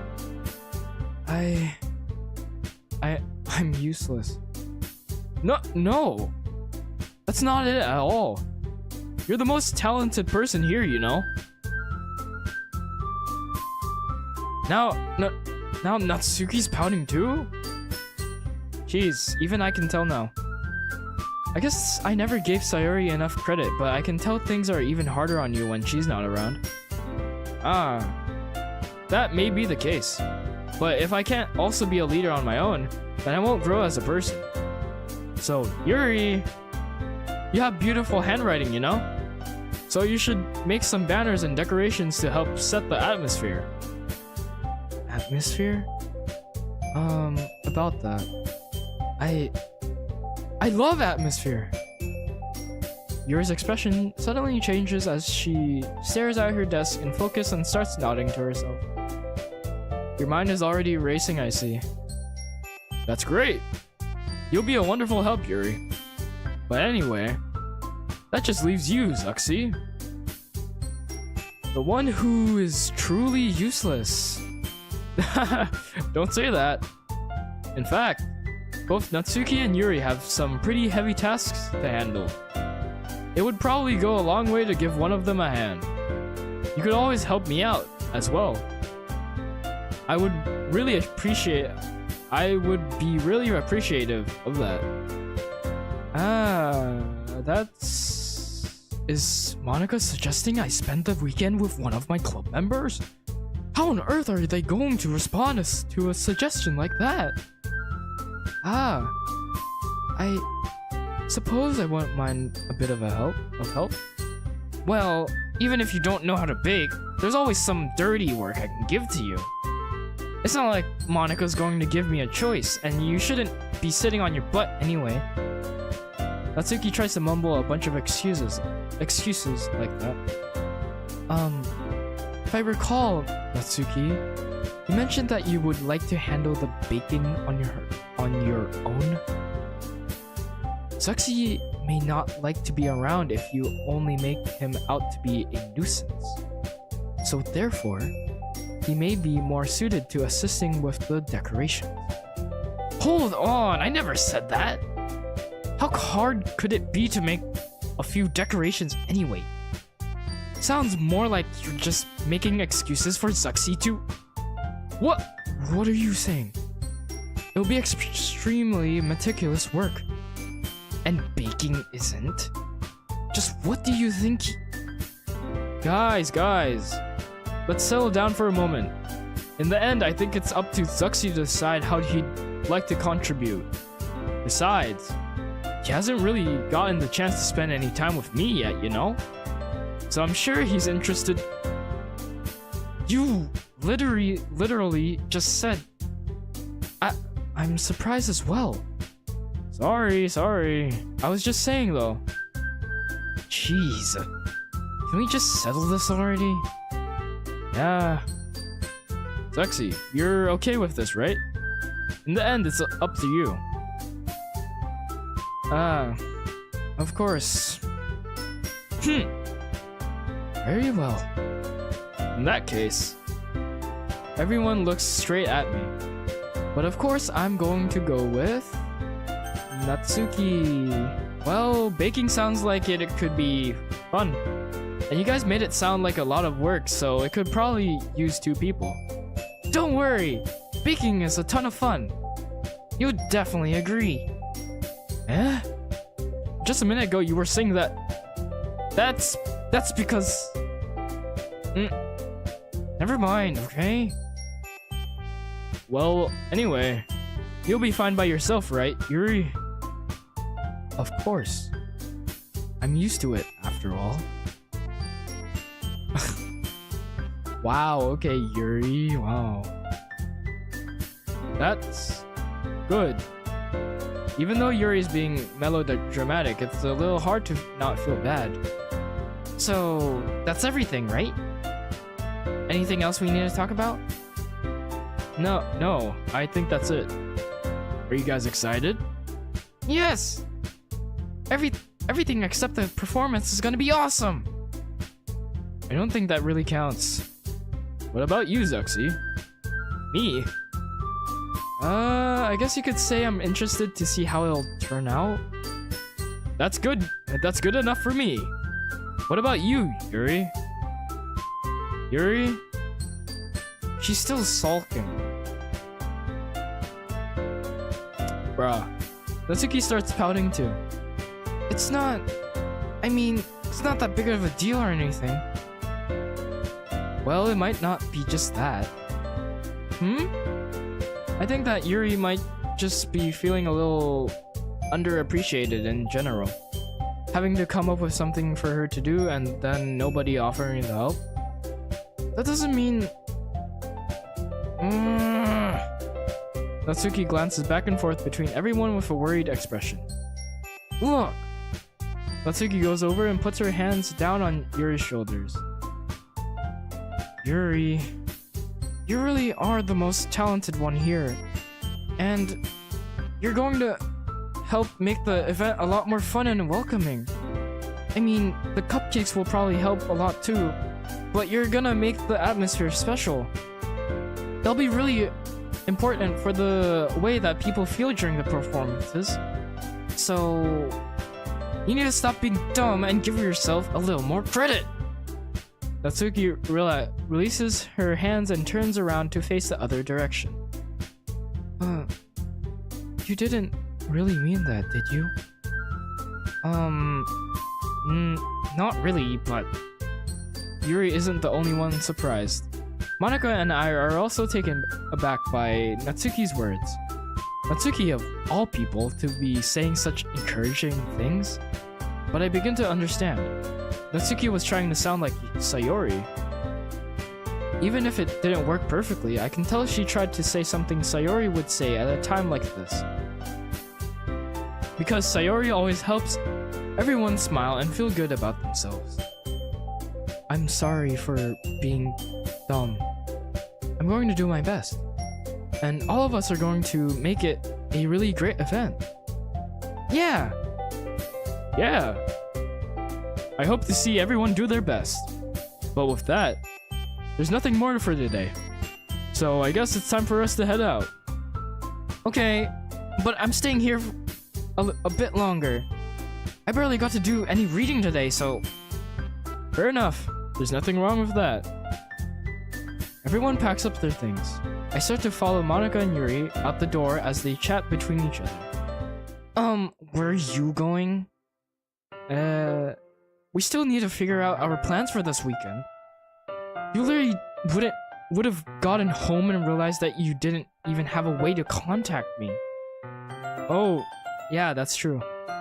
I have no idea how that slipped my mind. Jeez, good thing I stopped you. I'm giving you my number, okay? You'd better not make it weird or anything. Why would I do that? Natsuki gives me her number. Okay. I'm coming over Sunday. I'll bring all the ingredients. Wait! You're coming to my house? Well, yeah.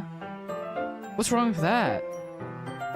I mean, I just figured out that since I'm the one helping, I would be going to your house.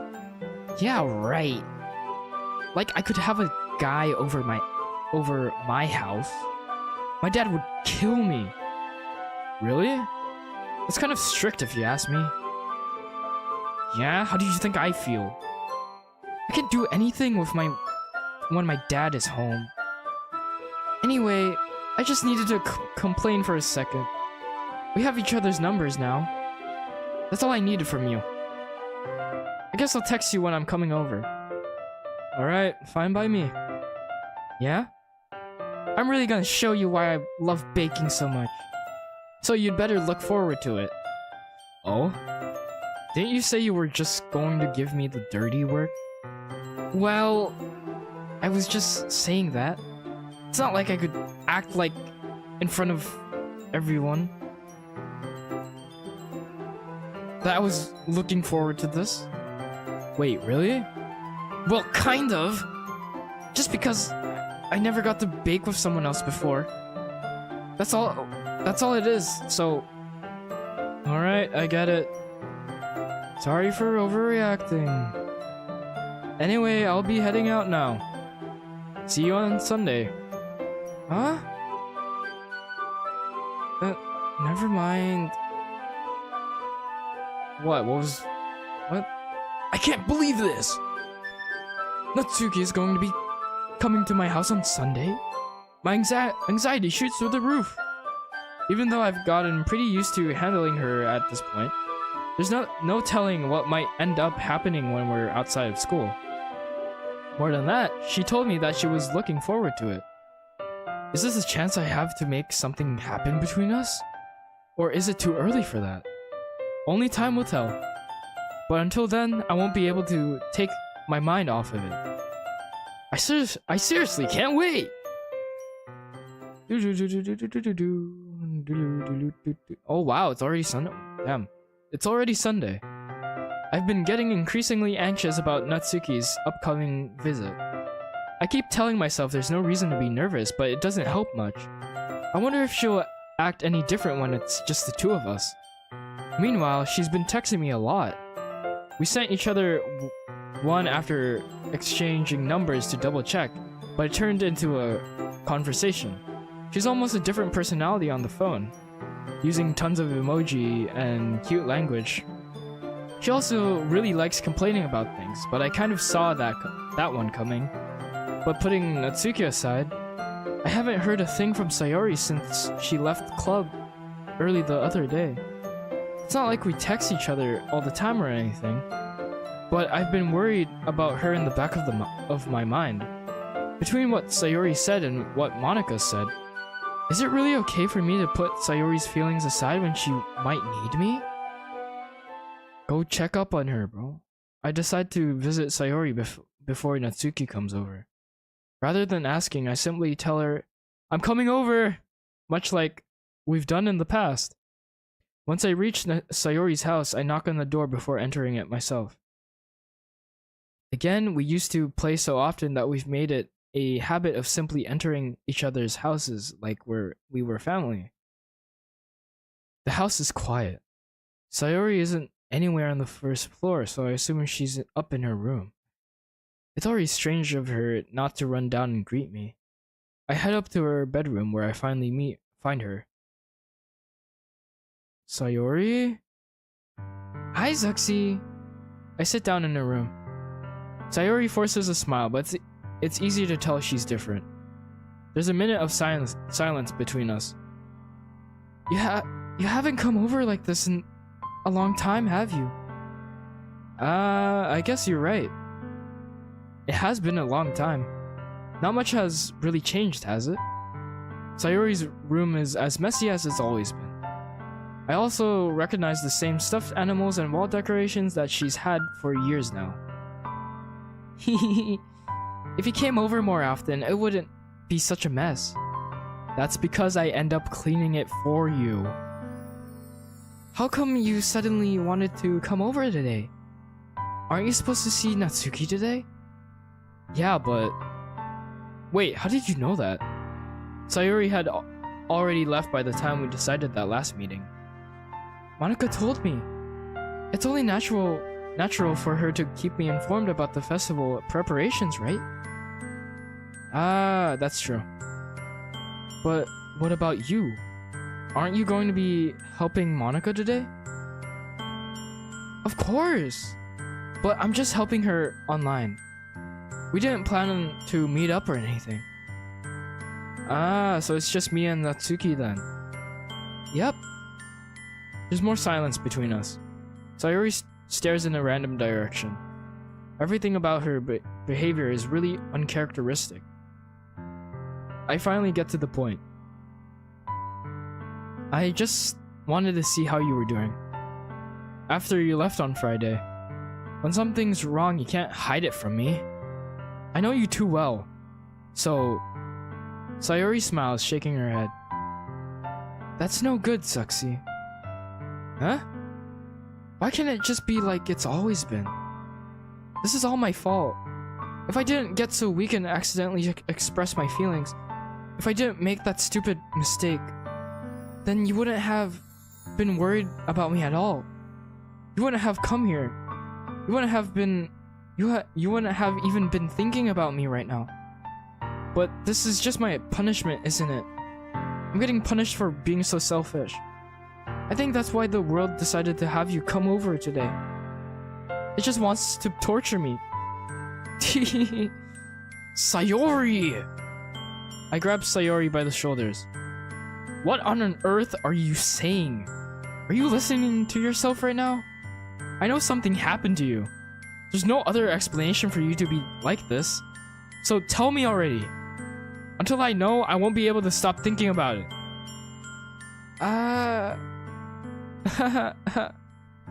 Sayori gives me an empty smile.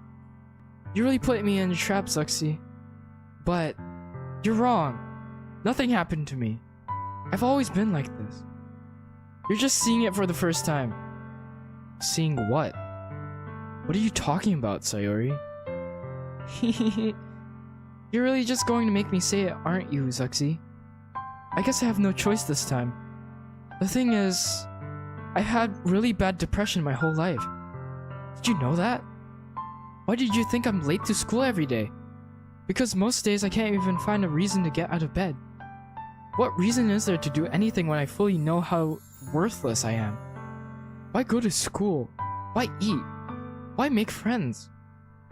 Why make other people put their energy and caring to waste by having them spend it on me? That's what it feels like. And that's why I just want to make everyone happy. Without anyone worrying about me. I'm in shock. I can't even figure out how to respond. How is it possible that Sayori kept this from me the entire time that I've known her? Did she really want want so badly for me to just not think about her? Why, Sayori? Eh? Why is it that you've never told me about this? It almost feels like I've been betrayed as your close friend. Because if I knew, I would have done everything I could to support you. Even if there's only so much that I could do, I would have tried a little bit harder to make every day a little better for you. That's why I'm your friend. All you had to do was tell me. You don't understand at all, Zuxi. Why do you think I didn't tell you? Because if I told you, then you would have to waste effort caring about me instead of doing important things. I don't want to be cared about. It's bittersweet when people try to care about me. It feels nice sometimes, but it also feels like a bat being swung against my head. That's why I wanted so badly for you to make friends with everyone else. Helping everyone be happy together is the best thing for me. But then I discovered something else too. Seeing you make friends and get closer with everyone in the club, it feels like a spear going through my heart. So that's why I decided the world just wants to torture me. Every path leads to nothing but hurt. You're right that I don't understand. I don't understand your feelings at all, Sayori. But I don't need to understand. Whatever it takes for me to help you stop hurting, that's what I'll do. No, Zuxi, there's nothing. Nothing at all. The only thing that could have helped is if everything could be like it always was. But I was selfish. I finally showed you what a horrible person I am. Tears streaked down Sayori's face.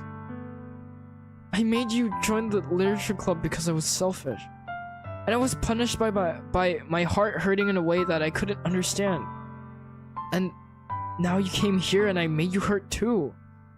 I'm just weak and selfish. That's all I am. And that's why I'm going to accept these punishments. Because I deserve every last one. Without thinking, I once again grab Sayori's shoulders. This time I pull her into a tight embrace. Zuxi. Sayori, I don't care if you feel selfish. I'm really happy that you convinced me to join the club. Seeing you every day makes it worthwhile enough. If I make friends with everyone else, then that's just a bonus. But please, never underestimate how much I care about you. I wouldn't have it any other way. Zuxi. Sayori isn't hugging me back. Despite my arms being wrapped around her, Sayori's arms remain at her sides. She starts sobbing next to my ear. No! Don't do this to me. Please don't do this. Zuxi, Sayori barely manages to speak between her sobs. I don't know if I'm doing the right thing, but all I want is for her to know that I care. If you have it in you to call yourself selfish, then you have to let me be selfish too. No matter what it takes, I'll figure out what needs to change. I'll make these feelings go away. And if there's anything that you need me to do, then you'd better tell me. I'll get mad if you don't. Wow. Perfect way to phrase that to a depressed person. Wow. Bruh. I don't know. I don't know.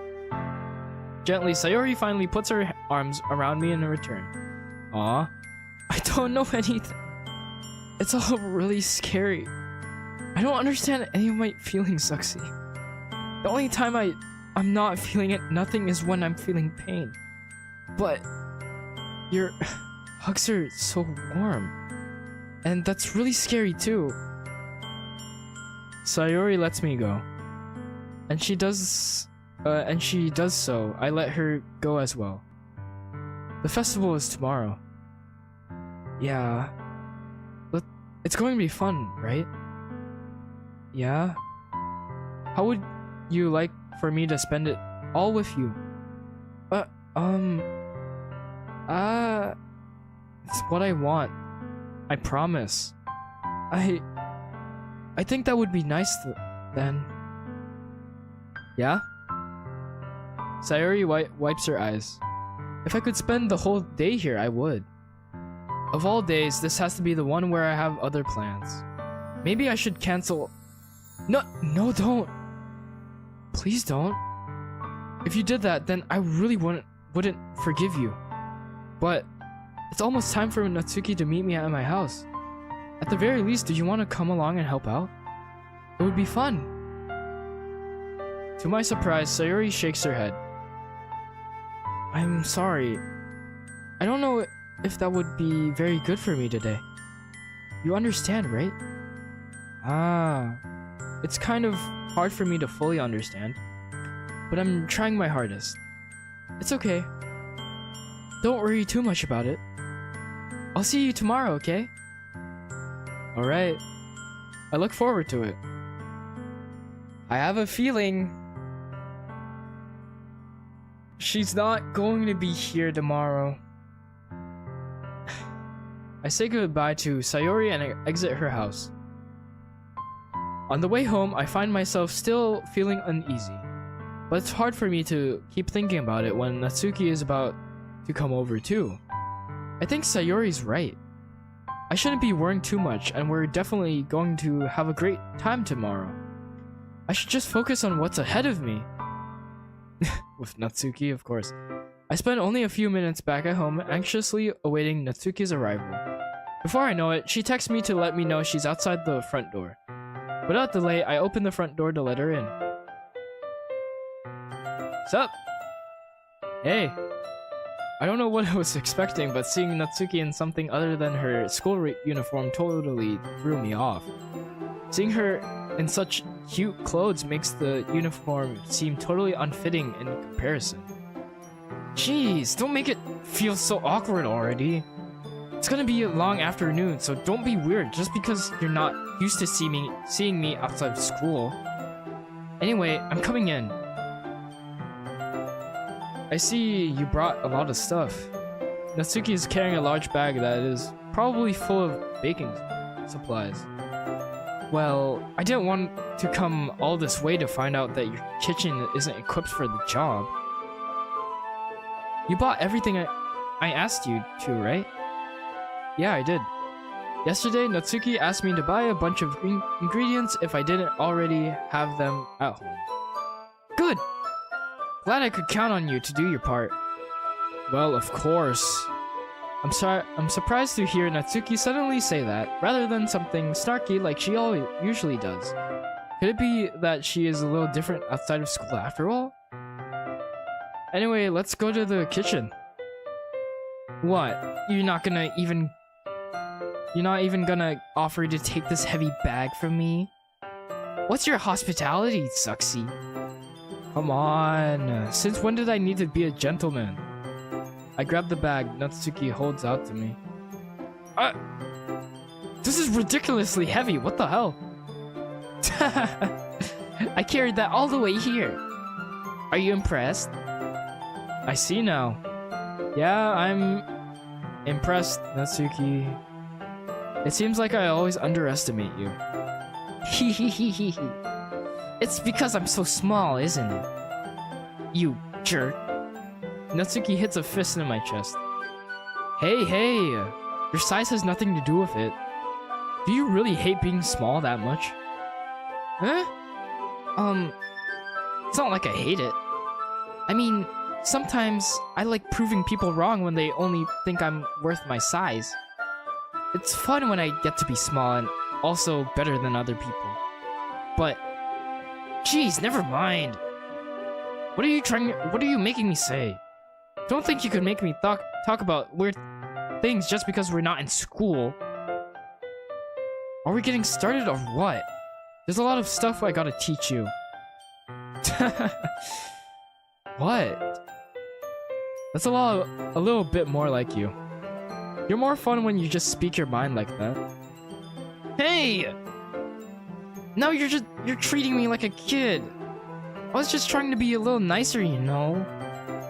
And just because I don't have a mature and sexy figure like Yuri, doesn't mean you should treat me like a... Natsuki catches her words and her face turns red. Natsuki? Forget it! I didn't say anything! I should apologize. Huh? I appreciate that you were trying to be nicer. I should have been a little more considerate too.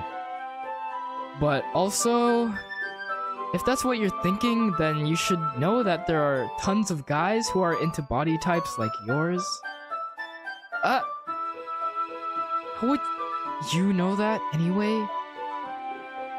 Just trust me on this one. Gross! Hey! Was that to me? Who else? Man, let's just get started already. You get all sour when a girl calls you gross. I finally found your weakness, Suxy. Natsuki smiles deviously. Please spare me. Well, if Natsuki decides to dish out more insults like that, there's no way I'm not fighting back. But she's satisfied enough for now, finally starting to pull things out of her bag so we can get started. Before long, the whole kitchen is a mess. Spoons, dirty bowls, flour, spilled fluid, and plastic bags are strewn about every countertop. The mixer isn't big enough to make all the batter at once, so we've had to do it several times. Meanwhile, Natsuki is babysitting all of my movements to make sure I don't mess up her precious baking. Bruh. Zuxi, where did you put the food coloring? The batter is going in the oven soon, so I need to fill the trays. I think it's still in the bag next to the table. What are you using it for? To color the batter, of course. I'm making each tray a different color. That way, even if the flavors aren't different, everyone can still pick their favorite. Ah, that's a cute idea. Are we doing anything like that with the icing? Do you want to? You're asking me? I don't really have a preference, so... Come on! You're not putting any heart into this at all. Can't you at least try to have fun? I'm having fun. I'm not really sure what Natsuki is trying to get out of me. Meanwhile, I see her separate the batter into smaller bowls and put a few drops of food coloring into each. Ah, that does look pretty cool. See? It's not like baking is just about following instructions. The presentation is where you get to be creative and have the most fun. It's a million times more worth it in the end if just looking at it makes everyone's eyes lighten up. Like the ones you made on my first day, huh? I recall Natsuki proudly presenting her cat-shaped cupcakes and Sayori and Monika's delighted expressions. I wonder if I can make Natsuki proud like that too. Yeah? Maybe I will use the food coloring then. Sounds like you're starting to understand. Just make sure you completely finish mixing the icing before you mess with the food coloring. Yeah, it's getting there. We were using the electric mixer for the batter, so I got stuck with a whisk and huge bowl for the icing. Huh? The icing's still all lumpy! Are you even trying? Well, yeah. It'll just take a little longer. Jeez, we'll be here all night if you do it like that. Here, look. Natsuki grabs the whisk from me and uses her other hand to tilt the bowl back. You really need to beat the crap out of it. After a few seconds, the consistency of the icing has already improved. See? As if to emphasize, Natsuki sticks a finger in the icing and pops it in her mouth. I reluctantly start to do the same. Hey! Natsuki suddenly grabs my wrist. I don't want your gross fingers in my icing. Your icing, huh? Are you forgetting who did all the work? I start to fight back, trying to inch my finger toward the bowl. Don't make me beat the crap out of you next. I'd like to see you try.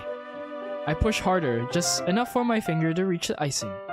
I triumphantly scoop some with my finger just as Natsuki tugs with all her might.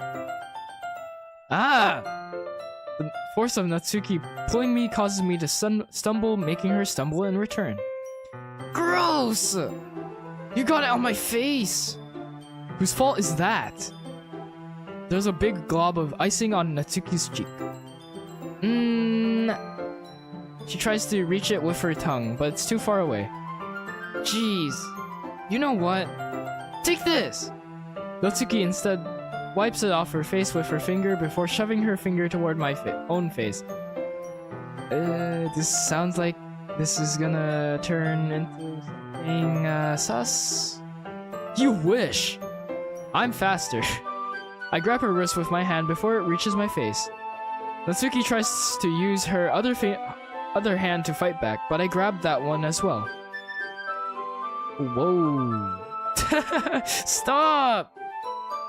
Not until you apologize for calling me gross. Fine, fine. I'm sorry for calling you gross. You know I didn't mean it. It's just fun seeing you react to it. You do that to me all the time, you know. Saying dumb things just to get a reaction out of me. You really shouldn't tease girls like that.